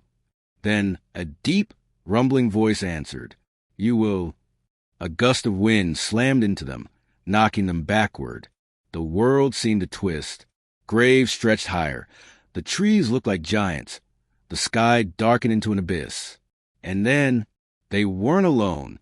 Figures stood between the graves. Dozens of them. Pale faces. Hollow eyes. Their bodies were wrapped in tattered burial shrouds, skin stretched, too tight over bone. Some had gaping mouths, frozen in silent screams. Others had blackened. Hands, fingers twisted like claws. Ashley clapped a hand over her mouth to stifle a sob. Lena stepped back, her whole body trembling. This isn't real. This can't be real. One of the figures stepped forward. A woman, her face half decayed, eyes milky white. She dragged her feet as she moved, her skeletal fingers twitching. "You left us behind," she whispered. Jake shook his head violently. "We don't know you. We've never been here before." The woman tilted her head, her jaw creaking as she grinned. "Not you. Them." She raised a bony finger, pointing behind them slowly, as if controlled by some unseen force. They turned. More figures stood behind them. But these were different. They looked exactly like them. Duplicates. Twins. Their own faces, staring back at them. Ashley's doppelganger had empty black eyes. Lena's double had a twisted, eerie grin. Ryan's copy was missing a chunk of flesh from his cheek, exposing bone. And Jake's mirror image was staring motionless, his lips parted as if he were about to speak. Then, all at once, the copies whispered in unison, "It's your turn." The ground beneath them trembled. The graves yawned open. Hands, rotting, skeletal hands, burst in the dirt, grabbing their ankles. Ashley screamed as she was yanked downward, her nails clawing at the earth. Lena kicked and thrashed, but the grip was too strong. Ryan and Jake struggled, their voices rising in sheer terror. The doppelgangers stepped closer, reaching out. Their fingers sank into the teen's skin, merging with them, pulling them into the grave. Darkness swallowed them whole. The graveyard fell silent once more. The wind picked up. The trees whispered. And 4 new figures stood among the tombstones. Pale faces. Hollow eyes. Waiting for the next visitors to enter the graveyard, to hear the whispers, to take their place. The ghostly copies of the 4 teenagers stood motionless, their hollow expressions eerily, mirroring their own. Their eyes, dull and lifeless, seemed to pierce right through them. Then all at once, they spoke in a whispering chorus. "You left us here." Ashley's heart pounded violently against her ribs. "I don't understand," she choked out her voice barely above a whisper. The first ghostly figure, the woman with the decayed face, stepped forward. Her movements were slow, deliberate, as if the air around her resisted her existence. "Long ago," she rasped, her voice layered with sorrow, "we were just like you, young, alive. We came here on a dare, just as you did." And then she paused, her milky eyes glancing at the darkened sky. "We were taken." Ryan's throat was dry. "Taken by what?" he asked, though deep down he wasn't sure. He wanted the answer. A gust of wind swept through the cemetery, kicking up a cloud of dead leaves. The ground seemed to shudder beneath their feet. Then, out of the darkness, something shifted. Between the graves, a shadow emerged. It was impossibly tall, taller than the trees, its form a writhing mass of shifting darkness. The longer they looked at it, the harder it was to focus, as if their eyes refused to comprehend what they were seeing. A deep, guttural voice slithered through the air, colder than the wind. "I am the keeper of the forgotten, the lost, the abandoned." The weight of its presence pressed down on them, making it harder to breathe. The air around them grew thick, suffocating. Ashley gripped Lena's arm, her fingernails digging into her friend's skin. "We don't belong here," she gasped. The shadow laughed, a low, hollow sound that sent chills up their spines. "You came willingly. Now you will stay." The wind roared again. The figures lunged forward, their outstretched hands like skeletal claws, reaching for them. Their whispering voices turned desperate, frantic. "Stay with us. We were forgotten. Don't leave us behind." Ashley screamed. Lena yanked her hand, dragging her backward. "Run." They bolted, but the graveyard was no longer what it had been. The paths twisted like a maze. Tombstones shifted before their eyes, blocking their way. The gate, their only exit, was gone. No matter which direction they ran, they always ended up back, at the center of the cemetery, right where the thing was waiting, and it was getting closer. The ghostly figures closed in, their icy fingers inches from their skin. Their whispers turned to hissing voices, each breath echoing like a death rattle. Ashley's chest heaved.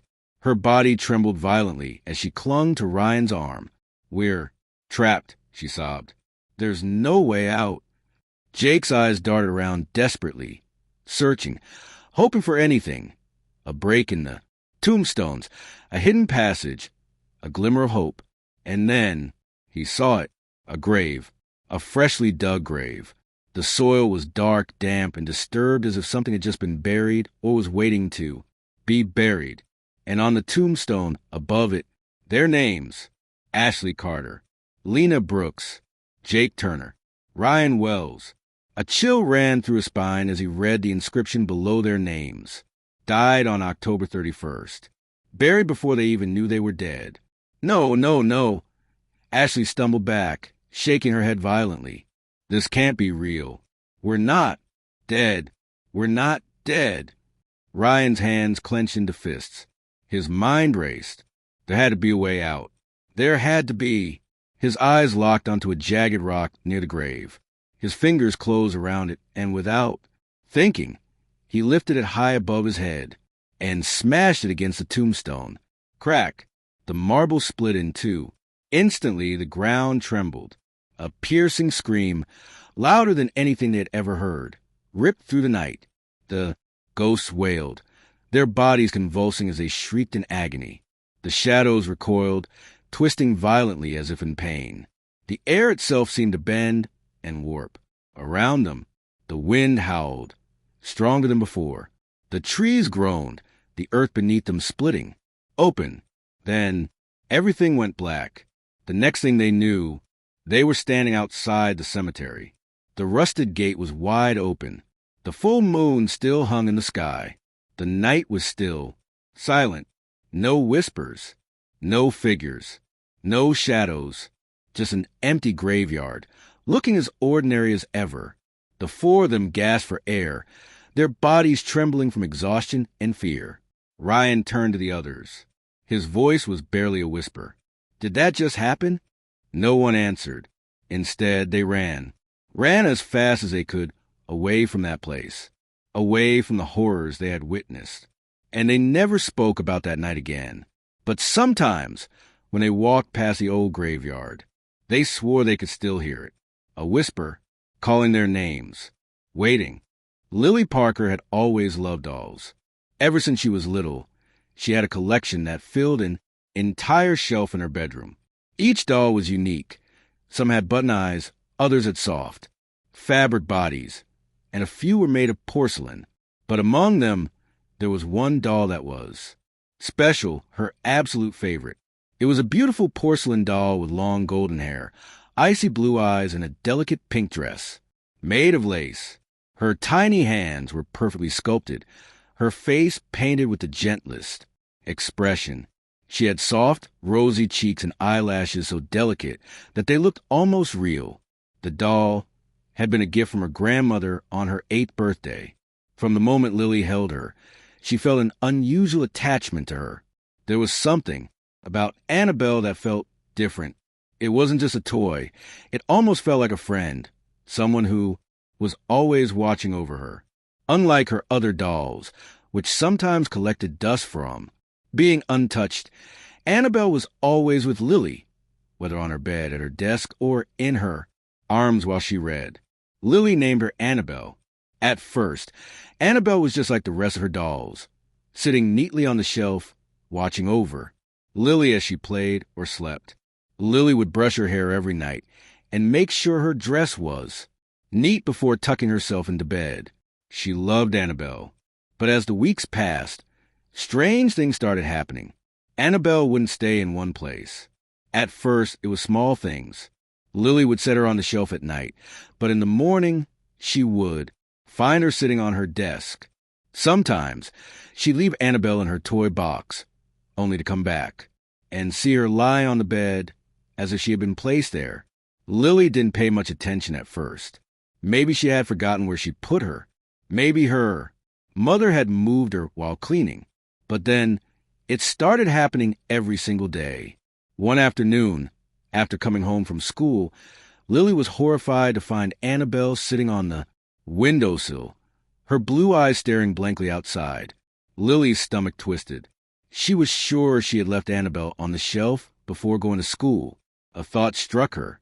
"Max!" she called, storming into her younger brother's room. Max, who was lying on the floor playing with his toy cars, barely looked up. "What?" Lily held up the doll. "Stop moving my doll," she snapped. "It's not funny." Max scrunched his nose. "I didn't touch your creepy doll." Lily frowned. "Then how did she get there?" Max shrugged. "Maybe she moved on her own." Lily rolled her eyes. Dolls don't move on their own. But deep down, she wasn't so sure anymore. That night, Lily made sure Annabelle was sitting properly on the shelf before she went to sleep. She even whispered, "Stay here, okay?" As if the doll could actually listen. Her room was dimly lit by the glow of her nightlight.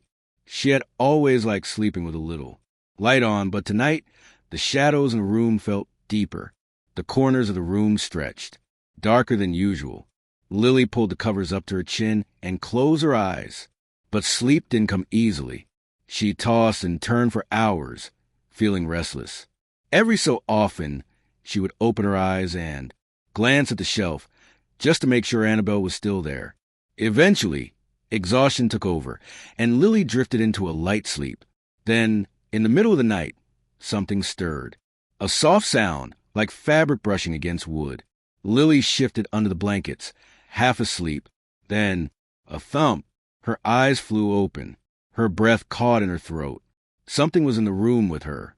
Slowly, hesitantly, she turned her head toward the shelf.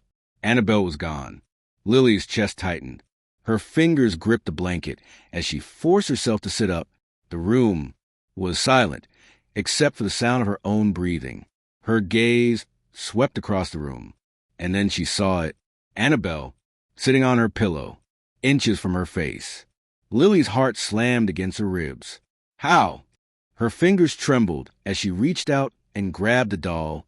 Her porcelain skin felt colder than usual, almost like ice. Lily bolted upright and hurriedly placed Annabelle back on the shelf, her hands shaking. She told herself it was nothing. Maybe she had moved it in her sleep without realizing. Maybe she had sleepwalked. But then it kept happening. Day after day. No matter where she placed Annabelle, the doll would always end up somewhere else. Sometimes it was just a few feet away. Other times she would be across the room. Once, Lily left Annabelle inside her closet, shutting the door tightly. She even placed a heavy box in front of it, just to make sure it wouldn't open. The next morning, the closet was wide open, and Annabelle was sitting at Lily's desk, facing the bed. That was the first time Lily felt truly afraid. One evening, as Lily was brushing her hair in front of the mirror, she swore she saw something move in the reflection. It was just a flicker, a small shift of light in the background. She froze. Her eyes darted toward the shelf. Annabelle was still there, sitting perfectly still. Lily's throat was dry. She turned around slowly, scanning the room. Nothing. She exhaled shakily. "I'm just imagining things," she whispered to herself. But that night, she had trouble sleeping. The room felt colder than usual. The air was heavy, almost like something was watching her. Every small creak of the house made her heart race. The rustling of the trees outside sounded like whispering voices. Then, a whisper, soft, almost too quiet to hear. "Lily?" Lily's eyes snapped open. Her stomach turned to ice. Had she imagined it? Or had someone really whispered her name? Slowly, she turned her head toward the shelf. Annabelle was gone. A shuffling sound came from the floor. Lily's pulse pounded in her ears. Her breath came in shallow gasps as she reached for her phone, her fingers fumbling to turn on the flashlight. The light flickered on, and there in the beam, Annabelle, sitting on the carpet, facing her. Her cold blue eyes seemed to glisten in the dim light, her porcelain lips slightly parted as if she was about to speak. Lily screamed. Her parents rushed in moments later, switching on the lights. "What's wrong, sweetheart?" her mom asked, her voice filled with concern. Lily pointed at the doll, her whole body trembling. She moved. Her dad sighed, rubbing his forehead. "Lily, it's just a doll." He picked up Annabelle and placed her back on the shelf. "Maybe you knocked her over in your sleep." Lily shook her head, but she didn't argue, because deep down she already knew. Annabelle had moved on her own, and she wasn't going to stop. Lily had never been this scared before. Annabelle wasn't just moving. She was doing things that Lily couldn't explain. She needed to talk to someone who would listen. The next day at school, she pulled her best friend, Sophie, aside during lunch. They sat on the farthest bench in the playground, away from everyone else. The autumn wind blew through the trees, making the branches creak. Lily hesitated for a moment, then took a deep breath and told Sophie everything. Sophie listened in silence, her face growing paler with every word. When Lily finished, Sophie shook her head. "Lily, that's not normal," she whispered. What if the doll is haunted?" Lily forced out a laugh, but it sounded weak. "That's ridiculous. She's just a doll." Sophie didn't laugh. "Dolls don't move on their own." Lily's stomach twisted. She wanted to believe it was all in her head, that maybe her brother was playing tricks on her. But deep down, she knew the truth. Sophie leaned in closer, lowering her voice. "My grandma used to tell me stories about spirits, attaching themselves to objects, especially dolls. You should get rid of it, Lily, before it's too late." Lily frowned. "Just throw her away?" "No, you have to do it properly," Sophie insisted.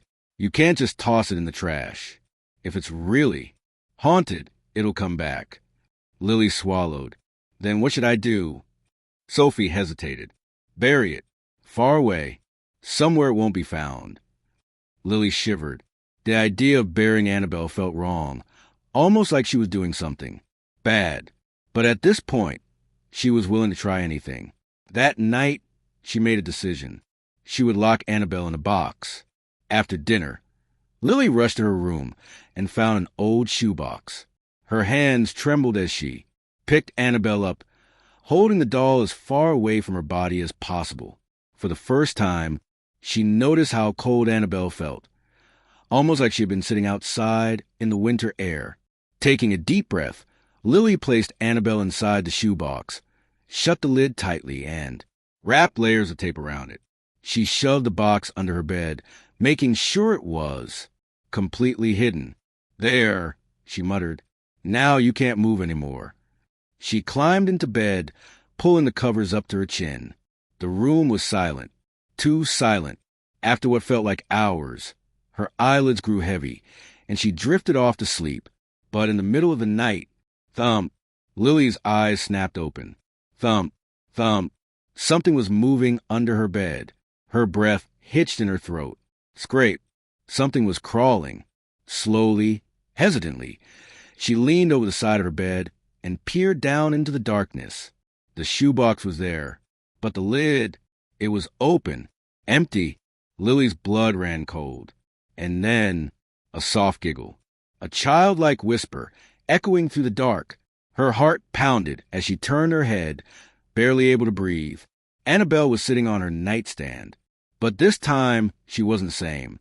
Her head was tilted slightly to the side. Her painted lips were curled into the faintest of smiles. Her tiny porcelain hand was raised, like she was waving.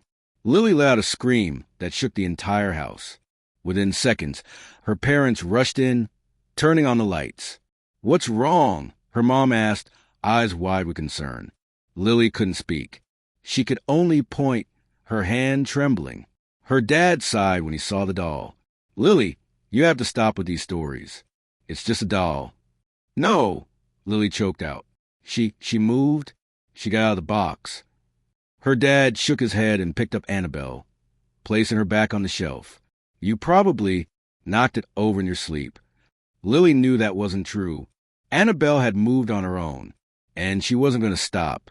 Lily couldn't take it anymore. She had tried everything, ignoring Annabelle, locking her in a box, even begging her to stop. But the doll wouldn't stop. She kept moving, creeping closer and closer to Lily's bed each night. And now she was smiling. That was the last straw. Lily grabbed her backpack and stuffed Annabelle inside. She didn't care if her parents got mad. She didn't care if it was late. She was getting rid of the doll tonight. The house was silent as she tiptoed to the front door. Her parents were asleep, and she needed to keep it that way. Slipping on her jacket, she carefully opened the door and stepped outside. The wind howled through the trees, sending a shiver down her spine. The woods behind their neighborhood loomed in the distance, dark and endless. Her hands shook as she walked toward them. The farther she went, the harder her heart pounded. Finally, she stopped in a small clearing. The ground was soft from the recent rain, making it easier to dig. She dropped to her knees and began scooping dirt away with her hands. Her fingers were freezing, but she didn't care. Minutes passed. Then, finally, the hole was deep enough. Lily pulled Annabelle out of her backpack. The doll's blue eyes seemed to shine in the moonlight, almost alive. Her breath hitched. She swore Annabelle's smile had grown wider. "Stay here," Lily whispered, placing the doll in the hole. She quickly covered her with dirt, padding the ground down as tightly as possible. Then she ran. She didn't look back. For the first time in weeks, she slept peacefully. But in the morning, her heart nearly stopped. Annabelle was back, sitting on her bed. Her dress was covered in dirt, and carved into wood of the headboard, in jagged, uneven letters, was a single word. "Why?" Lily screamed. Desperate, she called her grandmother, the one who had given her the doll. Her grandmother was silent for a long moment. Then she spoke. "Lily, listen to me carefully," she said. "Annabelle isn't just a doll. She once belonged to a little girl named Eleanor, a girl who died many years ago. Her spirit is attached to the doll." Lily's heart pounded. "What do I do?" Her grandmother hesitated. "You must return her to where she belongs." That night, Lily followed her grandmother's instructions. She took Annabelle back to an old, forgotten graveyard at the edge of town. She found Eleanor's grave, weathered, covered in moss. With trembling hands, she placed Annabelle on the grave and whispered, "You're home now." The wind picked up. The air grew still. For a moment, Lily swore she saw something. A shadow, a figure of a little girl, smiling at her. Then the wind carried it away. Lily never saw Annabelle again, and she never heard the whispers. But sometimes, when she passed by the graveyard, she felt eyes watching her, waiting. The streets were eerily silent. Rajesh yawned, rubbing his tired eyes as he steered his old taxi through the dimly lit roads of the city. The digital clock on the dashboard glowed 2:47 a.m. in red, a stark reminder how late it was. The air outside was crisp, carrying the damp scent of the nearby river and an unsettling stillness hung in the air. It was an odd night. Usually at this hour, the roads weren't completely deserted. There would be the occasional drunken men stumbling out of bars, exhausted laborers trudging home, couples whispering quietly in the back seat of his taxi. But tonight, there was no one. The flickering streetlights cast elongated shadows on the asphalt, making everything feel surreal. Rajesh's hands tightened on the steering wheel. He was used to working late nights. But something about this shift felt different, wrong, even. The glowing red numbers on the meter told him he was close to his target earnings for the night. Just one more ride, and he could go home, crawl into bed next to his wife, and wake up to his kids' laughter in the morning. That thought was the only thing keeping him awake. The taxi rattled slightly as he approached an old intersection. The road stretched into the distance, empty and silent, swallowed by the thick fog rolling in from the riverbanks. The mist moved in an unnatural way, swirling slowly, almost deliberately, like unseen hands trying to take shape. Then, out of nowhere, a lone figure emerged from fog. Rajesh's heart lurched as his foot instinctively hit the brakes. The tires screeched slightly on the damp road. The man stood perfectly still under the flickering yellow glow of a street lamp. He was dressed in an old-fashioned white kurta and loose pajama pants, the kind Rajesh had seen his grandfather wear in old photographs. His clothes were spotless, but there was something strangely dated about them. His face was obscured by shadows, but from what Rajesh could see, his features were sharp, his posture unnaturally stiff, like he didn't quite belong in this world. Rajesh hesitated. He had picked up all sorts of passengers before, some weird, some unsettling, but none had ever made his stomach twist in this way. There was something off about this man. He should drive away. He wanted to drive away, but he needed the fare. Rajesh took a deep breath, forcing a casual tone as he rolled down the window slightly. "Need a ride, Saab?" The man turned his head toward Rajesh in a slow, deliberate motion, his eyes, dark, sunken, empty, locked onto Rajesh's. A long silence. Then, in a soft voice, almost a whisper, he spoke. "Take me to the cemetery." Rajesh's fingers instinctively gripped the steering wheel tighter. The cemetery? At this hour? He forced a nervous chuckle, hoping to mask the growing unease in his chest. The cemetery? What are you doing there so late, Saab? The man didn't answer. He reached for the back door and slipped inside. The air in the taxi changed instantly. A sudden, inexplicable coldness settled in the car, unnatural for a summer night.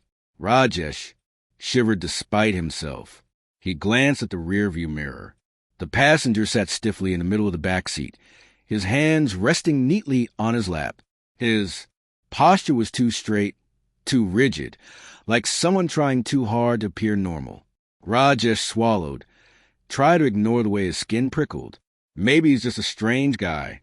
Maybe he was visiting a loved one's grave. That happens sometimes, didn't it? Still, something felt wrong. He cleared his throat, forcing himself to sound casual. "Saab, do you live near the cemetery?" Silence. Rajesh checked the mirror again. The man was still staring straight ahead, unmoving, unblinking. A cold sweat formed on the back of Rajesh's neck. He turned his attention back to the road, forcing himself to focus on driving. The fog thickened around them, swirling like ghostly tendrils, wrapping around the car as if trying to pull it into the night.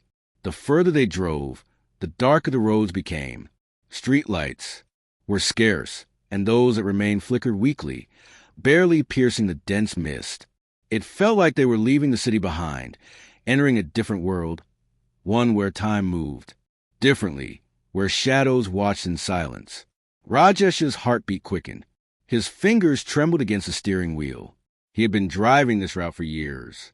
He knew these roads like the back of his hand. But tonight, they felt different. Something was not right.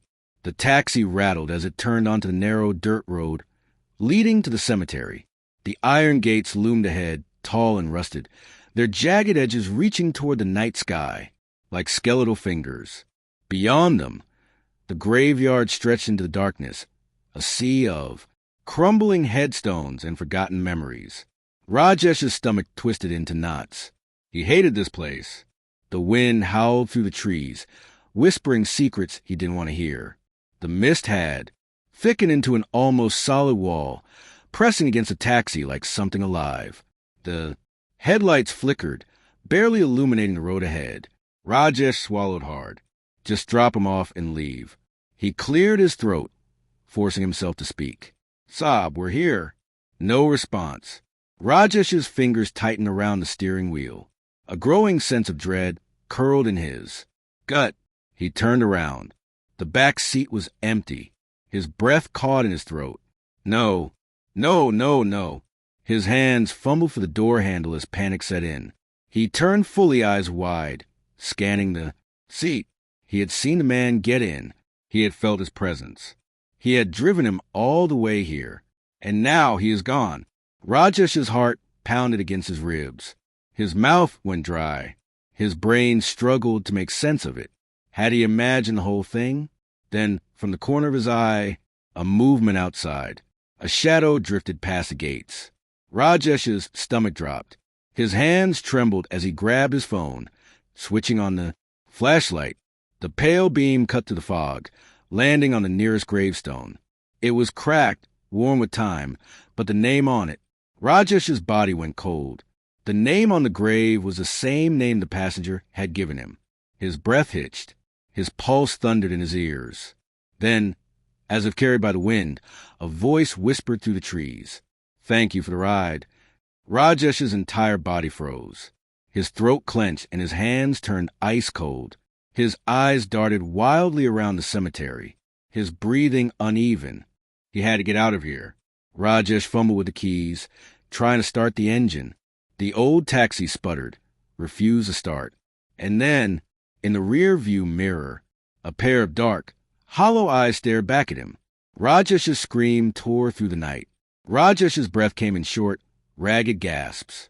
His entire body felt frozen, as if the very air around him had turned into ice.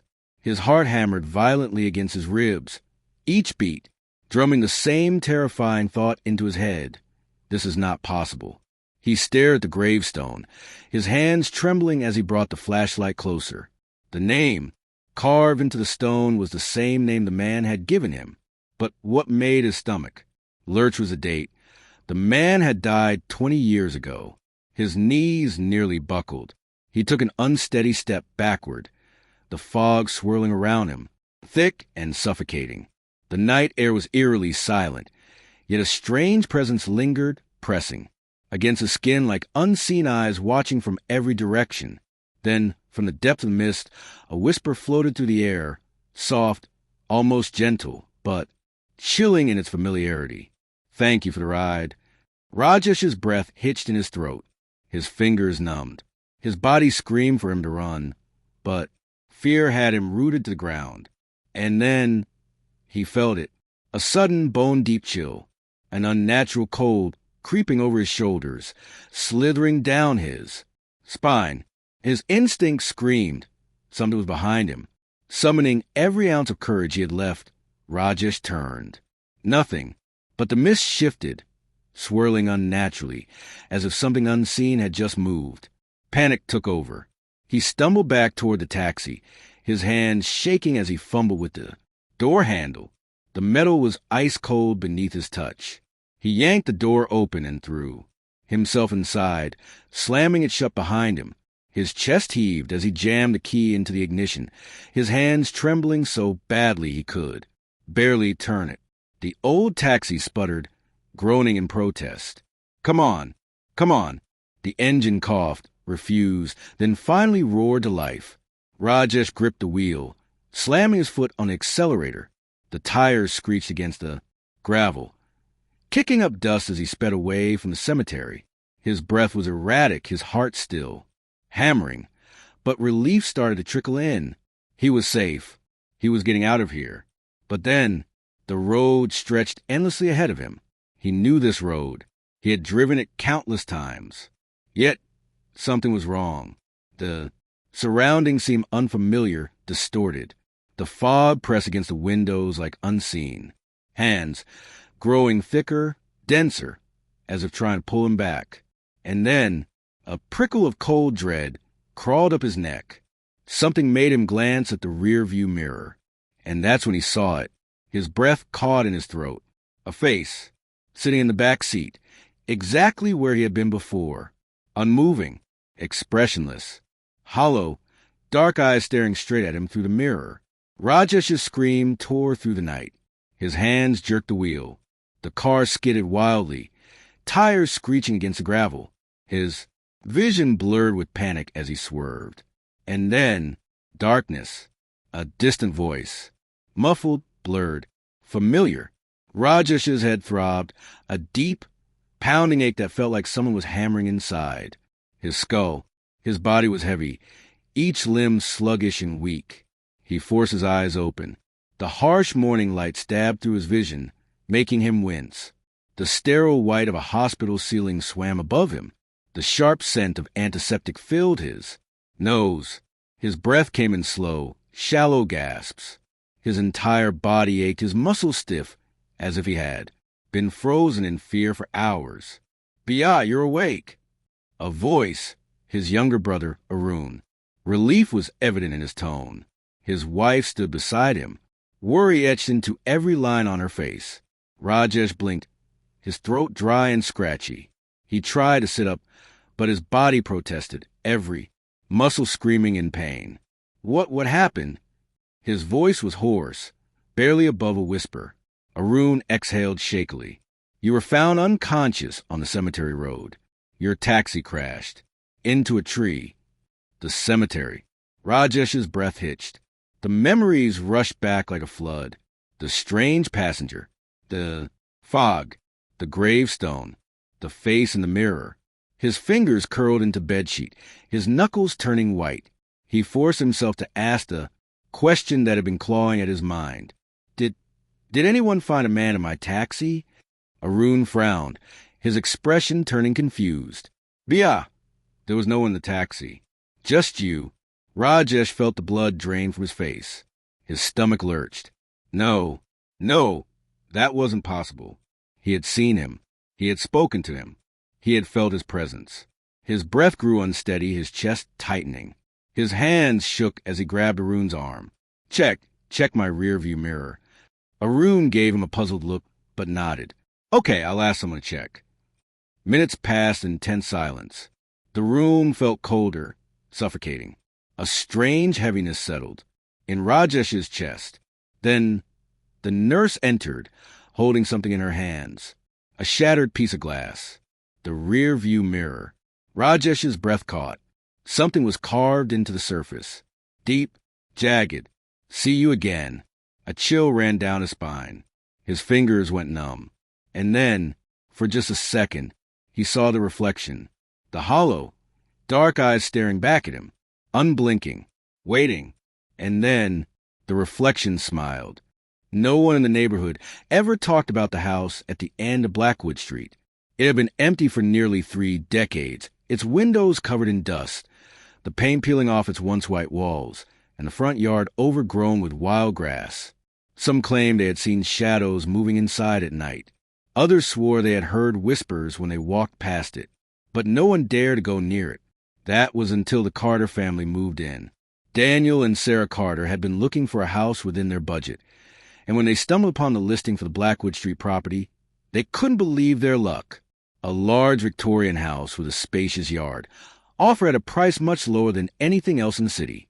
It seemed like a dream come true. The real estate agent hesitated when they inquired about it, mumbling something about the house being difficult to sell. But when they insisted, he finally agreed to a showing. The moment they stepped inside, Sarah felt an odd chill run down her spine. The air was heavy, carrying a strange dampness that shouldn't have been there in a house that had been locked up for years. Dust floated in the dim light seeping to the old curtains, and the wooden floor creaked under their footsteps. But none of that mattered to Daniel. He was too focused on the potential. A little cleaning, a fresh coat of paint, and this place will be perfect, he had said, squeezing Sarah's hand. Their 8-year-old son, Michael, wasn't as thrilled. He clung to Sarah's side, his wide eyes scanning the dark corners of the house. "Mom, I don't like it here," he whispered. "It smells bad." Sarah knelt beside him, brushing his dark curls away from his forehead. "It's just an old house, sweetheart. Once we clean it up, it will feel like home." Michael didn't argue, but he kept glancing over his shoulder as if expecting something or someone to appear. They moved in the following week.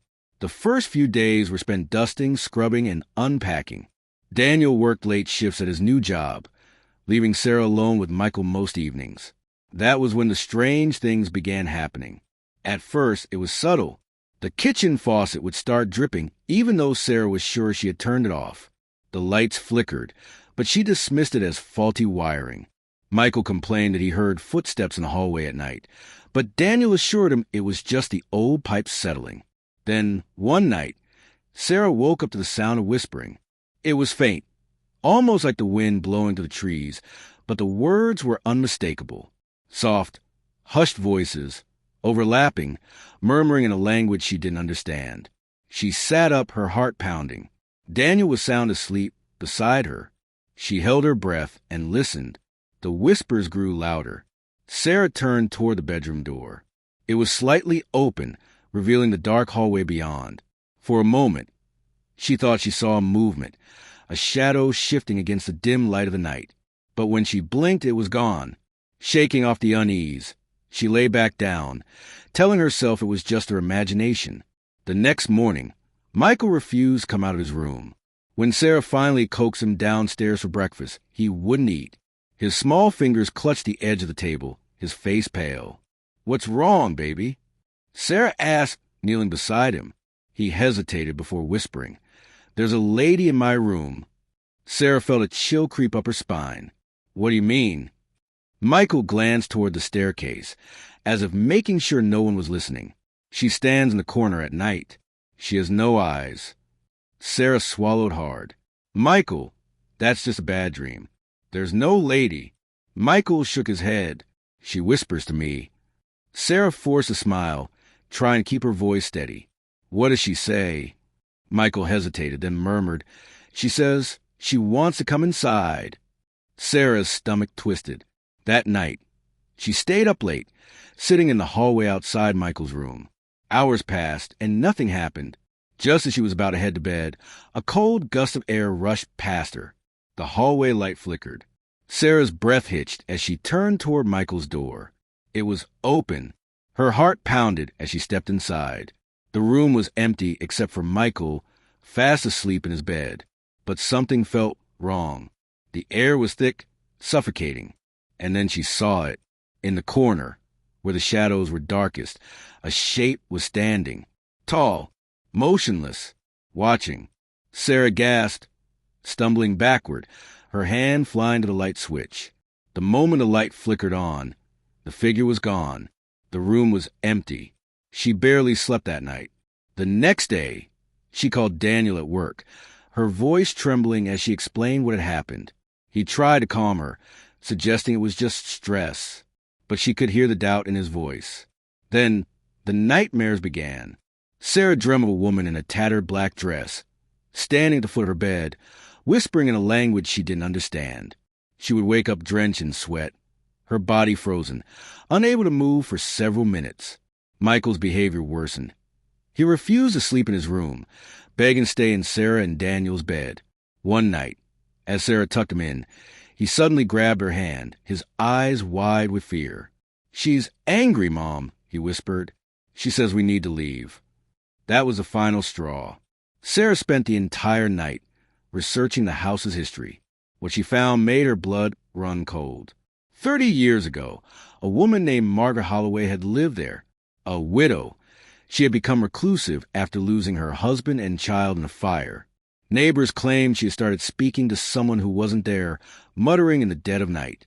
One evening, she was found hanging from the attic beams. Her last words, scribbled on the wall in her own blood, read, "She is in the shadows. She will not let me leave." Sarah slammed her laptop shut, bile rising in her throat. That night, she told Daniel everything. He finally agreed they needed to leave. They packed their bags, planning to stay at a hotel until they found a new place. But the house wouldn't let them go so easily. As Sarah gathered their things, a sudden, violent banging echoed through the house. The lights flickered wildly. A cold wind howled through the hallways, though every window was shut. And then Michael screamed. Sarah and Daniel ran to his room. The sight that met them was one they would never forget. Michael stood in the middle of his room, staring at the wall. The words, "Don't leave," were scratched into the plaster, deep and jagged, as if carved by invisible claws. And then the whispering began again, louder this time, more urgent. Sarah grabbed Michael. Daniel yanked open the front door, and they ran. They never went back. A week later, the house was found abandoned again. The words on Michael's wall had vanished.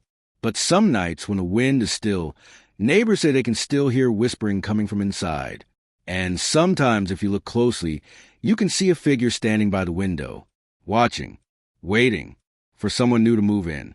The Carters never spoke of what happened that night. They checked into a motel on the outskirts of town, too shaken to think clearly.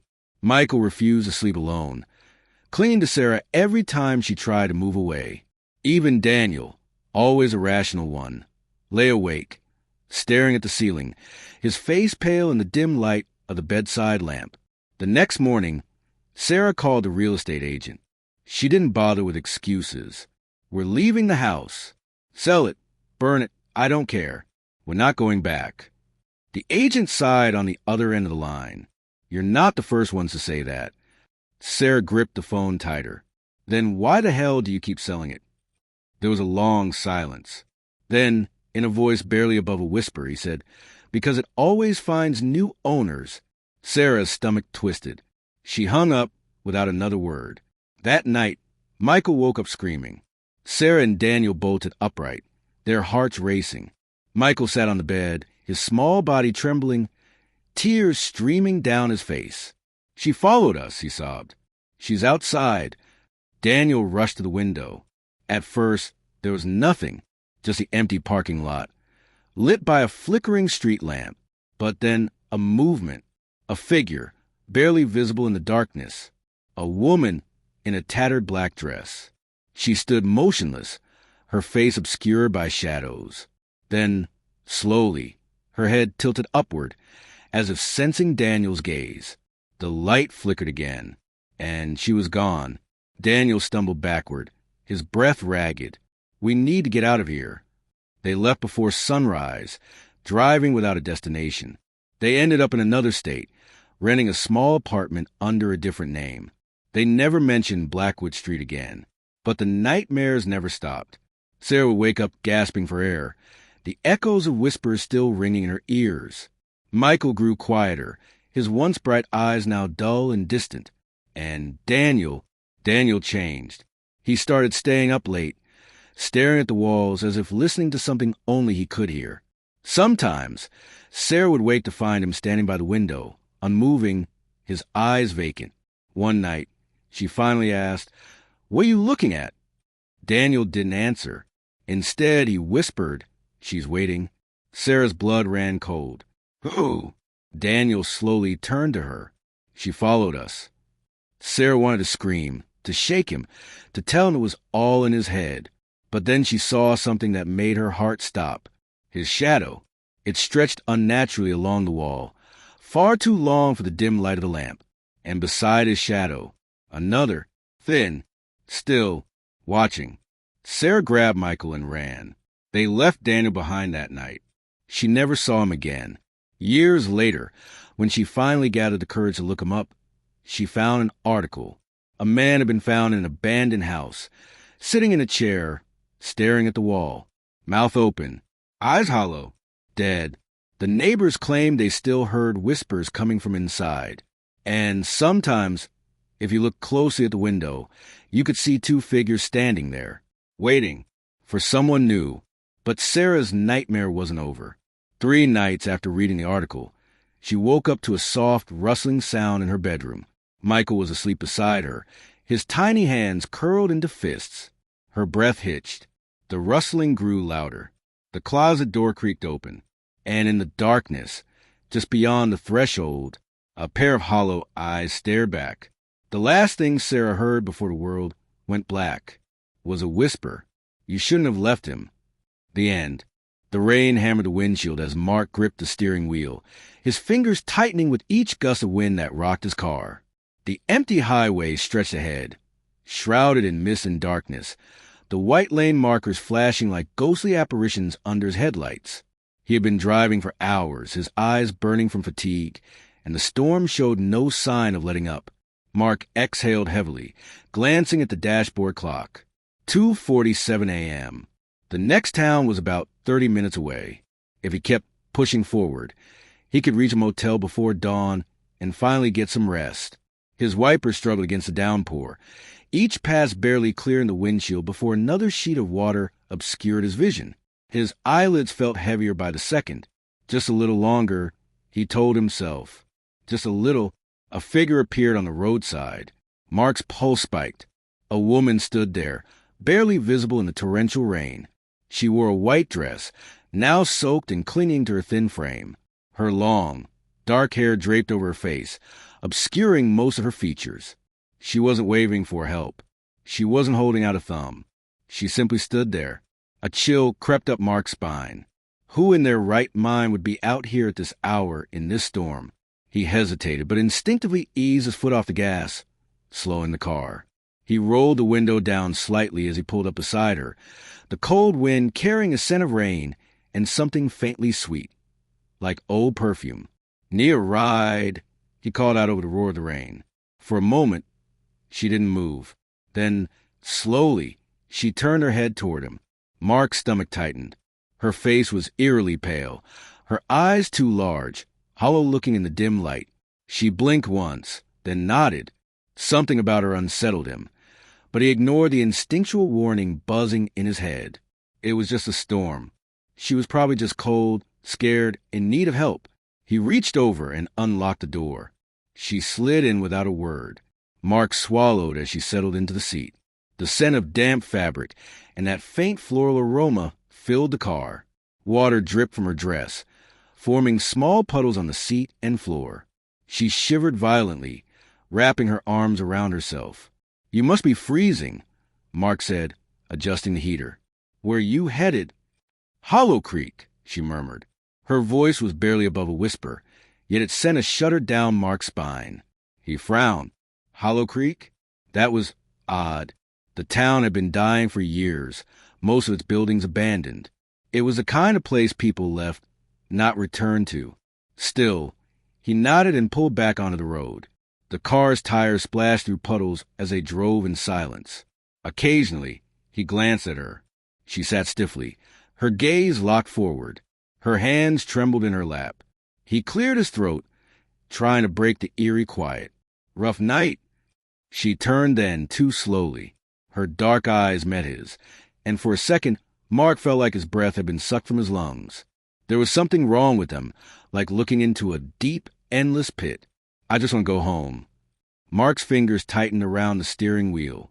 Something about the way she said it. Asterisk, asterisk, the way her lips barely moved, the emptiness in her tone. Asterisk, asterisk, made his skin prickle. The rain had settled into a light drizzle by the time they reached the outskirts of Hollow Creek. The mist thickened, curling between the skeletal trees and crumbling houses. The streetlights flickered weakly, their glow barely reaching through the dense fog. Mark swallowed. The place felt dead. "Where exactly do you live?" he asked, scanning the dimly lit street. She lifted a pale hand and pointed. Mark followed her gesture to an old Victorian house at the end of the road. His stomach dropped. The place was in ruins. The windows were black, hollow, the front porch sagging under years of neglect. Weeds had overtaken the yard, pushing up through cracks in the broken pavement. The house looked abandoned. "Are you sure?" The seat beside him was empty. Mark's breath caught in his throat. He hadn't heard the door open, hadn't felt the car shift, and yet she was gone. His hands went clammy as he turned toward the house.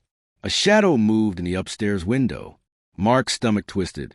A flash of lightning split the sky, and in that brief moment of brightness, he saw her, standing in the upstairs window, watching him.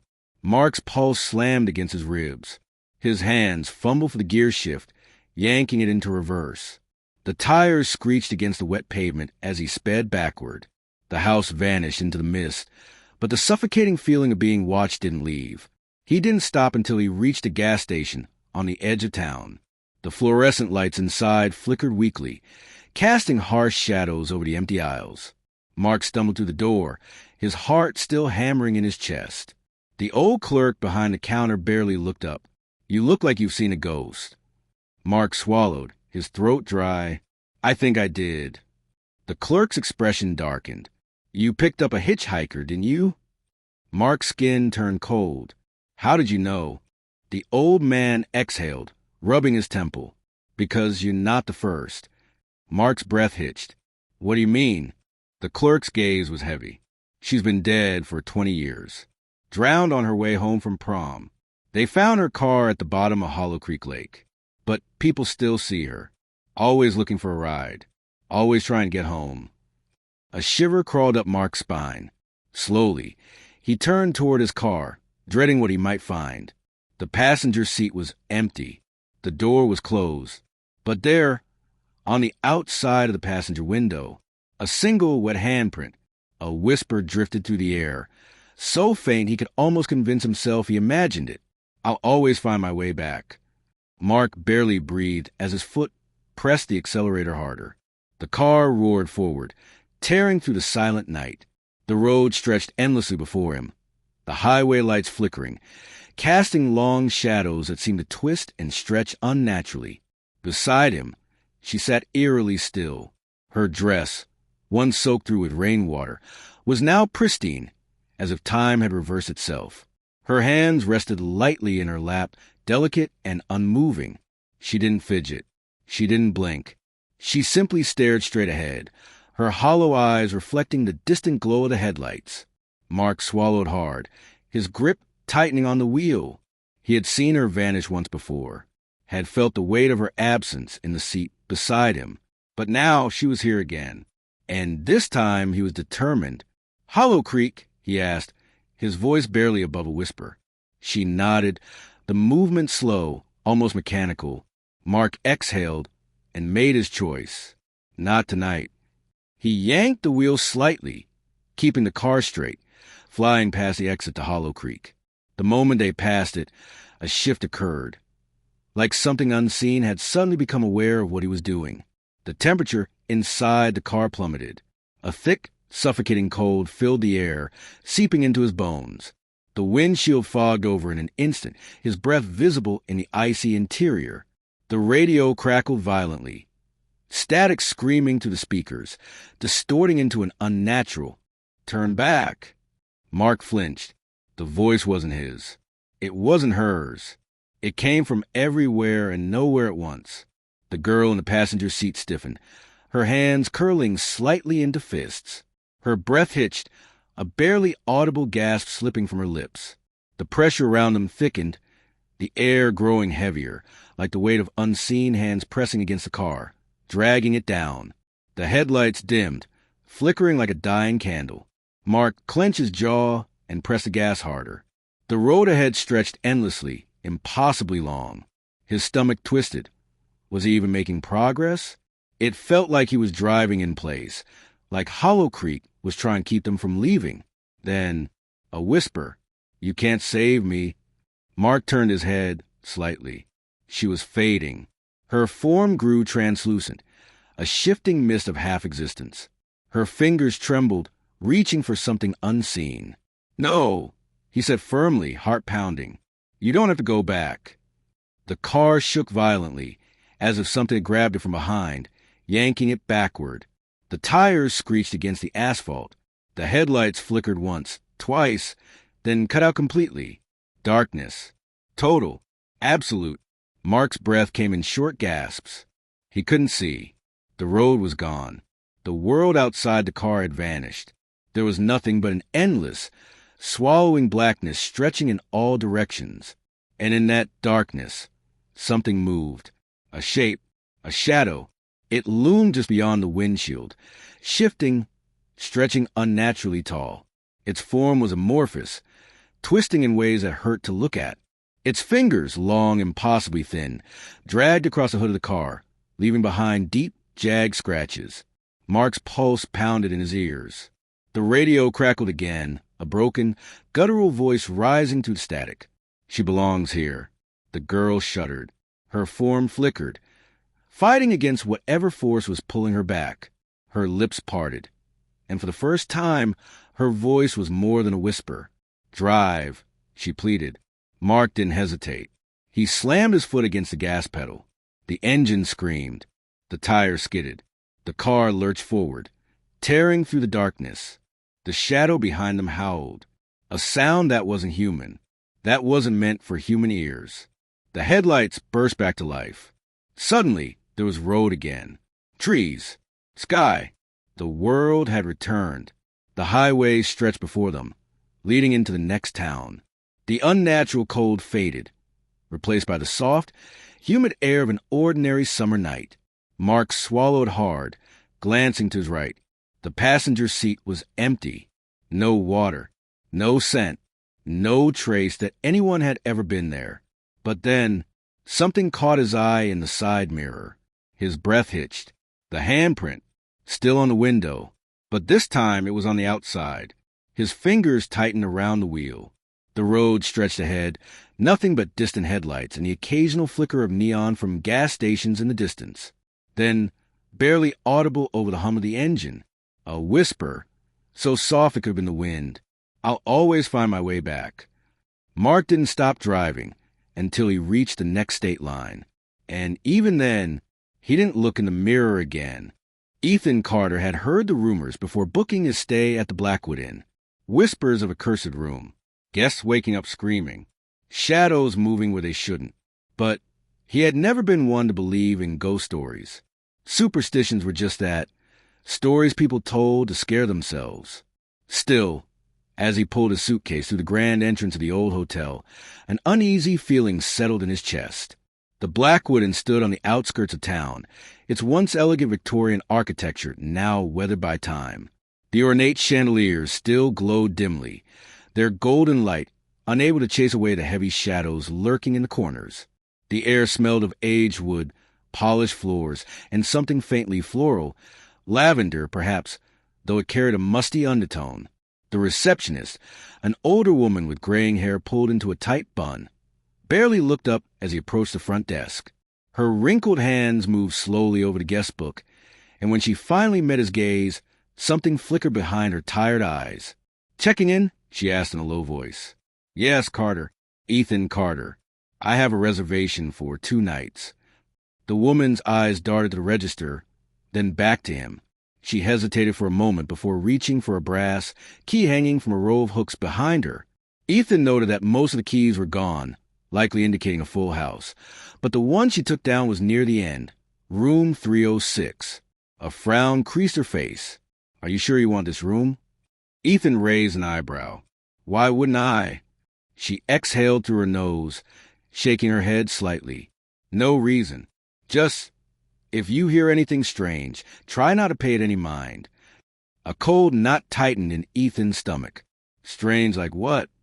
The woman pursed her lips. "The walls here are old. They creak at night." Something in the way she said it, too rehearsed, too dismissive, made his skin prickle. But he forced a chuckle and took the key. "I'll keep that in mind." The elevator creaked as it carried him up to the 3rd floor, the dim yellow lights flickering slightly. The doors groaned open, revealing a long hallway lined with dark wooden doors. A thick runner rug muffled his footsteps as he walked toward the corridor, where room 306 waited. He hesitated before inserting the key. The brass numbers on the plaque were slightly tarnished, as though too many fingers had brushed against them. A shiver ran down his spine, but he shook it off and pushed the door open. Inside, the room was unremarkable. A queen-size bed with crisp white sheets, a wooden desk with an old-fashioned lamp, a small TV perched on a dresser. Across from the bed, an ornate mirror in an antique frame hung on the wall. But something about the air felt wrong. It was too still, too quiet. Even the hum of the hotel's heating system seemed absent. He set his suitcase down and walked to the window, pulling back the curtains. Outside, the town's dim streetlights flickered through the mist, but beyond that, there was only darkness. Brushing off his unease, Ethan changed into his nightclothes and climbed into bed. The mattress was firm but comfortable, the blankets warm. He exhaled deeply, willing himself to relax. It was just another hotel. Nothing was going to happen. He drifted off to sleep. A sudden chill jerked him awake. The room was dark except for the faint glow of the streetlights filtering through the curtains. The air was thick and unnaturally heavy, pressing down on him like a suffocating blanket. His breath fogged slightly in the air, as if the temperature had plummeted in an instant, a sharp contrast of warmth he remembered before falling asleep. Something wasn't right. The silence wasn't normal. It wasn't the peaceful quiet of a hotel at night. It was something else entirely. A void. The kind of silence that wasn't just the absence of sound but the suppression of it, like the entire world had stopped breathing. Even the faint hum of the air conditioner had vanished. Then, out of the corner of his eye, he noticed a mirror. At first, it was subtle, just a trick of the dim light. The reflection seemed off, like the room wasn't quite the same as the one he was in. His stomach tightened. He squinted, trying to make sense of what he was seeing. The bed was there, the desk, the lamp, but something else was, too. A woman. She stood in the mirror, barely visible in the murky glow. Long, damp strands of hair clung to her face, her features half hidden in the shadows. Her skin was pale, deathly pale, as if all the life had been drained from her body. But it was her eyes that made Ethan's blood run cold. Dark, sunken, hollow, and locked onto him. Ethan tried to move, to sit up, to scream, to do anything, but his body refused to obey. His chest rose and fell in ragged, shallow gasps, his limbs frozen as if he'd been buried beneath an unseen weight. His heart pounded against his ribs, every beat a drum of sheer terror. The woman in the mirror took a slow, shuddering breath. Her lips parted. No sound came, just a silence, so deep it rang in his ears. Then a whisper, "Get out." The sound slithered through the air, a breathless, rasping murmur that sent a jagged chill down his spine. His paralysis shattered. Ethan gasped awake again, this time bolting upright. His heart pounded in his chest, a hammering rhythm that echoed in his ears. Sweat clung to his skin, his shirt damp from sheer panic. His breathing was shallow, uneven, like he had run miles without stopping. The room was silent. The mirror was normal. No woman. No dark, sunken eyes. No whispering voice. But then his breath caught. His stomach lurched. There, on the cold glass, was a single handprint. On the inside, his mind raced. His pulse thundered. Every nerve in his body screamed at him to run. But he didn't. He couldn't. His rational mind clawed for answers. Had he been dreaming? Sleep paralysis? No. This was real. Too real. Slowly, hesitantly, he swung his legs over the bed, his bare feet meeting the icy floor. The chill seeped into his skin, crawling up his spine like a phantom touch. His reflection stared back at him, his own face pale and drawn, his eyes wide with fear. But the handprint, it was distinct, small, almost delicate, yet smeared, as if someone had pressed their fingers against the surface in desperation before slipping away. Ethan's breath came in shallow, uneven gulps. His pulse roared in his ears. He took a hesitant step forward, then another. His fingers hovered just above the mark. The air was colder here, a bone-deep chill that made his skin prickle with unease. The temperature wasn't just lower, it felt unnatural. The kind of cold that didn't come from a draft or an open window.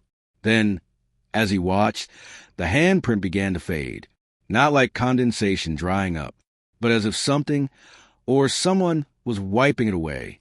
From the other side, Ethan stumbled back, his breath hitching in his throat, his stomach twisted into knots. His mouth was dry, his tongue heavy like sandpaper. This wasn't his mind playing tricks. This wasn't some illusion. This was real. He turned sharply, his eyes scanning the room, his senses on high alert. The air felt heavier now, suffocating, thick with something unseen. Every shadow seemed deeper, darker. The dim glow of the streetlights outside barely cut to the oppressive blackness pressing against the windows. His suitcase sat untouched by the door. The window was still closed. A gust of wind rattled the walls. Except the windows were shut. There was no draft. His pulse quickened. Something was here, watching, waiting. He swallowed hard, forcing a nervous laugh. It's just my mind playing tricks. The lamp flickered. Then the whisper returned. Only this time it was right behind him. "Get out." The voice was closer. Too close. So close he could feel the ice-cold breath on the back of his neck. A rush of freezing air swept through the room, and the lights died, plunging everything into complete darkness. Ethan didn't hesitate this time.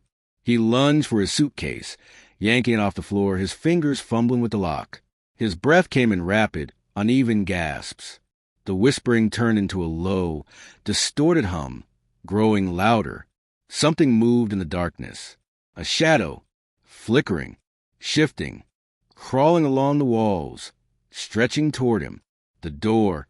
He needed to get to the door. His trembling hands grasped the key. He twisted the knob. It wouldn't budge. It was locked. From the inside, his breath came in sharp, panicked bursts. He banged on the door, his voice raw and desperate. "Help! Let me out!" No answer. No footsteps. Just silence. Then the whisper returned, right against his ear. "You should have listened." His blood ran cold. Something moved behind him. A presence. A shape in the dark. He could feel it. Tall, looming, hungry. Ice-cold fingers wrapped around his throat. The touch sent a violent shudder through his body. The grip tightened. Cold. Unforgiving. Stronger than anything human. Ethan tried to scream, but no sound came. His vision blurred. His lungs burned. The shadows swallowed him whole. The next morning, room 306 was empty. The bed was made. The suitcase was gone. And in the mirror, a single handprint remained, pressed against a glass, waiting for the next guest. A week later, the receptionist checked in another guest, another skeptic, another name in the register. The key to room 306 was handed over. The forest was eerily silent. Not the peaceful kind of silence, but the heavy, unnatural quiet that made every breath sound too loud. The kind of silence that made the hairs on the back of your neck stand up. Jake adjusted the straps of his backpack and glanced over his shoulder. The sun was setting behind the trees, bleeding orange and purple into the sky. He had been hiking for most of the day, and his legs ached with exhaustion. But there was something else gnawing at him, a feeling like he was being watched. He shook it off and focused on setting up camp. The clearing he had chosen was perfect. Just enough space for his tent, surrounded by towering pines that swayed gently in the evening breeze. He had always loved the solitude of camping alone, away from the noise of the city. No distractions, just him and the wilderness. But as he unrolled his sleeping bag, that feeling returned. Stronger. Jake slowly turned, scanning the tree line. The woods were dense, shadows stretching long and jagged across the forest floor. The wind rustled through the leaves, but there was no movement beyond that. Still, he couldn't shake the unease creeping into his chest. He forced a chuckle. "Relax, man. It's just your imagination."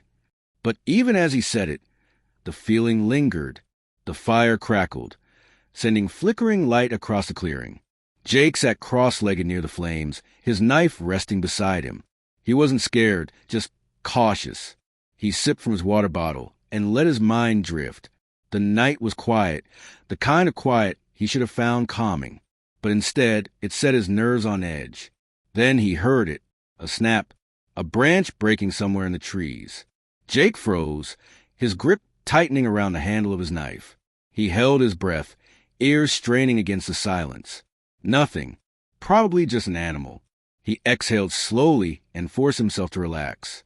But just as he reached for another drink, his eyes caught something, a shape just beyond the firelight, a shadow, standing between the trees, watching him. Jake's pulse slammed against his ribs. The figure was tall, unmoving, blending into the darkness. It didn't shift, didn't flinch, just stood there. His mouth went dry. "Hello." His voice sounded weak, uncertain. No response. The wind picked up, rustling the leaves, but the figure remained. Then it moved, not like a person walking, but like a distortion, a ripple in the dark. One moment, it was there. The next, it wasn't. Jake's stomach twisted. What the hell was that? He grabbed his flashlight and shone it into the trees. The beam cut through the dark, illuminating rough bark and tangled undergrowth. But there was no sign of anything or anyone. After a long moment, he lowered the light. It was probably just exhaustion playing tricks on his mind. The shadows could be deceiving, especially when he was alone out here. That had to be it. With a deep breath, he crawled into his tent, zipping it up tight. But sleep didn't come easily, because even though the fire outside crackled and the wind rustled through the trees, he could still feel it. That presence. Watching. Waiting. Jake woke to the soft glow of morning filtering through his tent. The air was cool and damp, carrying the earthy scent of pine and soil. His body ached from the stiffness of sleeping on the hard ground, and his muscles protested as he stretched his arms above his head. He let out a slow breath and rubbed his face. His sleep had been restless, plagued by strange dreams, shifting shadows, whispered voices, the unsettling feeling of being watched. He couldn't remember much, but the lingering unease sat heavy in his chest. Pushing aside the lingering grogginess, he unzipped the tent and stepped outside. The forest was bathed in the golden hues of early morning, the treetops swaying gently in the breeze. Sunlight filtered through the branches, casting dappled patterns onto the ground. The sounds of chirping birds and rustling leaves filled the air, the rhythmic pulse of the wild. For a moment, he almost laughed at himself. The fear from last night seemed ridiculous now. He had let the darkness and exhaustion get to his head. Shadows played tricks, nothing more. His mind had conjured up shapes that weren't there, fueled by the eerie silence of the wilderness. Still, that feeling, even now, with daylight illuminating every inch of the forest, a small, nagging sense of discomfort remained at the back of his mind, like something unseen had followed him into the morning. Shaking off the thought, he moved to prepare for the day. He boiled some water for instant coffee, the familiar bitterness helping to ground him. His hands were steady now, his breathing even. He told himself he just needed to keep busy, to distract himself from the nonsense running circles in his mind. After finishing his makeshift breakfast, he packed up a small bag with essentials, a knife, a map, a flashlight, and some snacks. He figured a short hike would do him good, help clear his head. The trail wound through towering pines and thick undergrowth, the scent of damp moss and fresh earth filling his lungs. With each step, he let the tension ease from his shoulders. The deeper he went into the woods, the more he began to enjoy the solitude again. He followed the trail for about an hour, admiring the untouched beauty of nature. Everything was so still, so perfect. The way the sunlight broke through the canopy, the distant hum of insects. It was exactly why he loved being out here. Then, somewhere in the distance, a branch snapped. Jake stopped. His heartbeat thudded against his ribs as he turned, scanning the dense forest behind him. Silence. Nothing moved. Probably just an animal, he told himself. A deer, maybe. Still, the feeling returned. That same feeling. The same one he had last night. The sensation of eyes on his back. His throat tightened. He swallowed hard and forced his feet to keep moving. By the time he returned to his campsite, the sun was already dipping behind the trees, the golden light fading into deep orange and purple hues. The air had cooled significantly, the first hints of evening settling in. Jake exhaled, relieved to be back. The familiar sight of his tent and fire pit made him feel grounded again, safe. But then, something was wrong. His tent was open, not just slightly unzipped, but wide open. The entrance flapped gently in the evening breeze, the fabric swaying as if something or someone had been inside. Jake's stomach dropped. Had he forgotten to close it? No, he was sure he had zipped it shut before leaving. A sharp chill ran down his spine. His eyes scanned the clearing, every muscle in his body tensed. The forest around him remained still. The wind whispered through the leaves, but there was no sign of movement, no sign of anyone. Taking slow, deliberate steps, he approached the tent. His fingers tightened around the knife on his belt. He hesitated for a moment before crouching down and peering inside. Everything was exactly as he had left it. His sleeping bag was still neatly rolled. His backpack leaned against the side of the tent, untouched. His supplies were in place. Nothing had been taken. Nothing had been disturbed. But something still felt off. The air inside the tent felt wrong, charged, almost like an unseen presence still lingered, like the space had been occupied by something that had just left. Jake swallowed hard and slowly backed out of the tent, standing upright.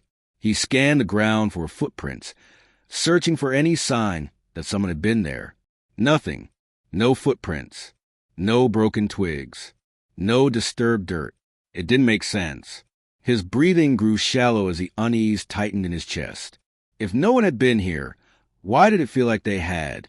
He spun around suddenly, scanning the tree line.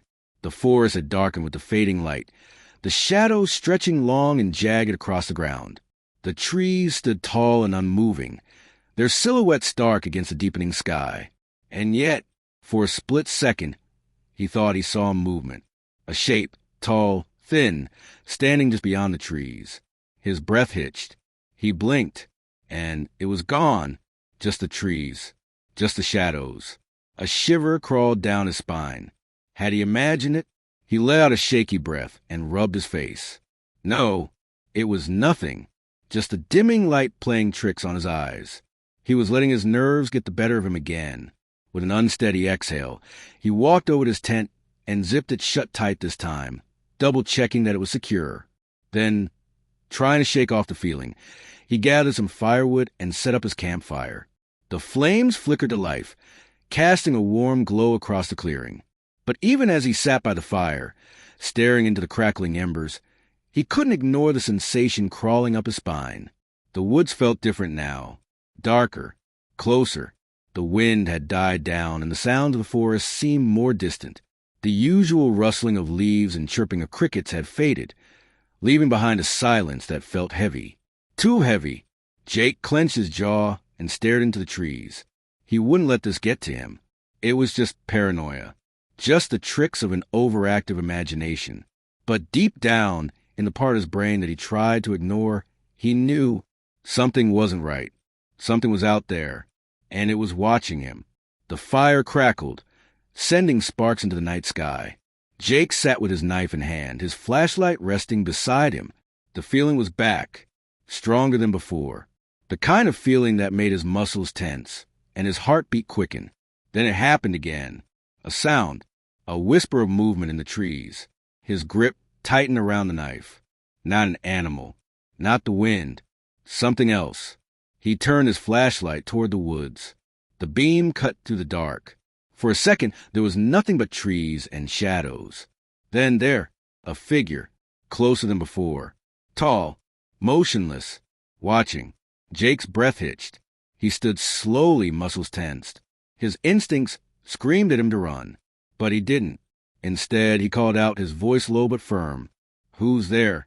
Silence. Then movement. It was coming closer. Jake's heart pounded. He grabbed his flashlight, shining it directly at the figure. And for the first time, he saw it. A tall, gaunt figure, its limbs impossibly thin. Its face was obscured by the shadows, but its eyes, black, empty, endless. A sharp, suffocating cold filled the air. Then it spoke. "Leave." The words slithered through the dark, a voice that sounded hollow, distant, ancient. Jake stumbled back, his flashlight shaking. His mind screamed at him to move, but his body refused to obey. Then the fire went out. The darkness swallowed him whole. Jake ran, branches toward his arms. Roots threatened to trip him, but he didn't stop. He didn't dare look back. The whispering was everywhere now, surrounding him, closing in. "Leave." He reached the trail, his breath ragged, his legs burning. The trees loomed over him, twisting shadows in the moonlight. Then he saw it, standing at the edge of the woods, closer than ever. It tilted its head, those empty black eyes locking onto his. And then it smiled. Jake didn't wait to see what would happen next. He bolted, didn't stop, didn't look back. He reached his car, fumbling with the keys. His hands trembled, his breath coming in sharp gasps. The engine roared to life. He peeled out of there, gravel kicking up behind him. The last thing he saw in his rear-view mirror, the figure, standing at the tree line, watching, waiting. And as he sped down the road, one final whisper followed him. "See you soon."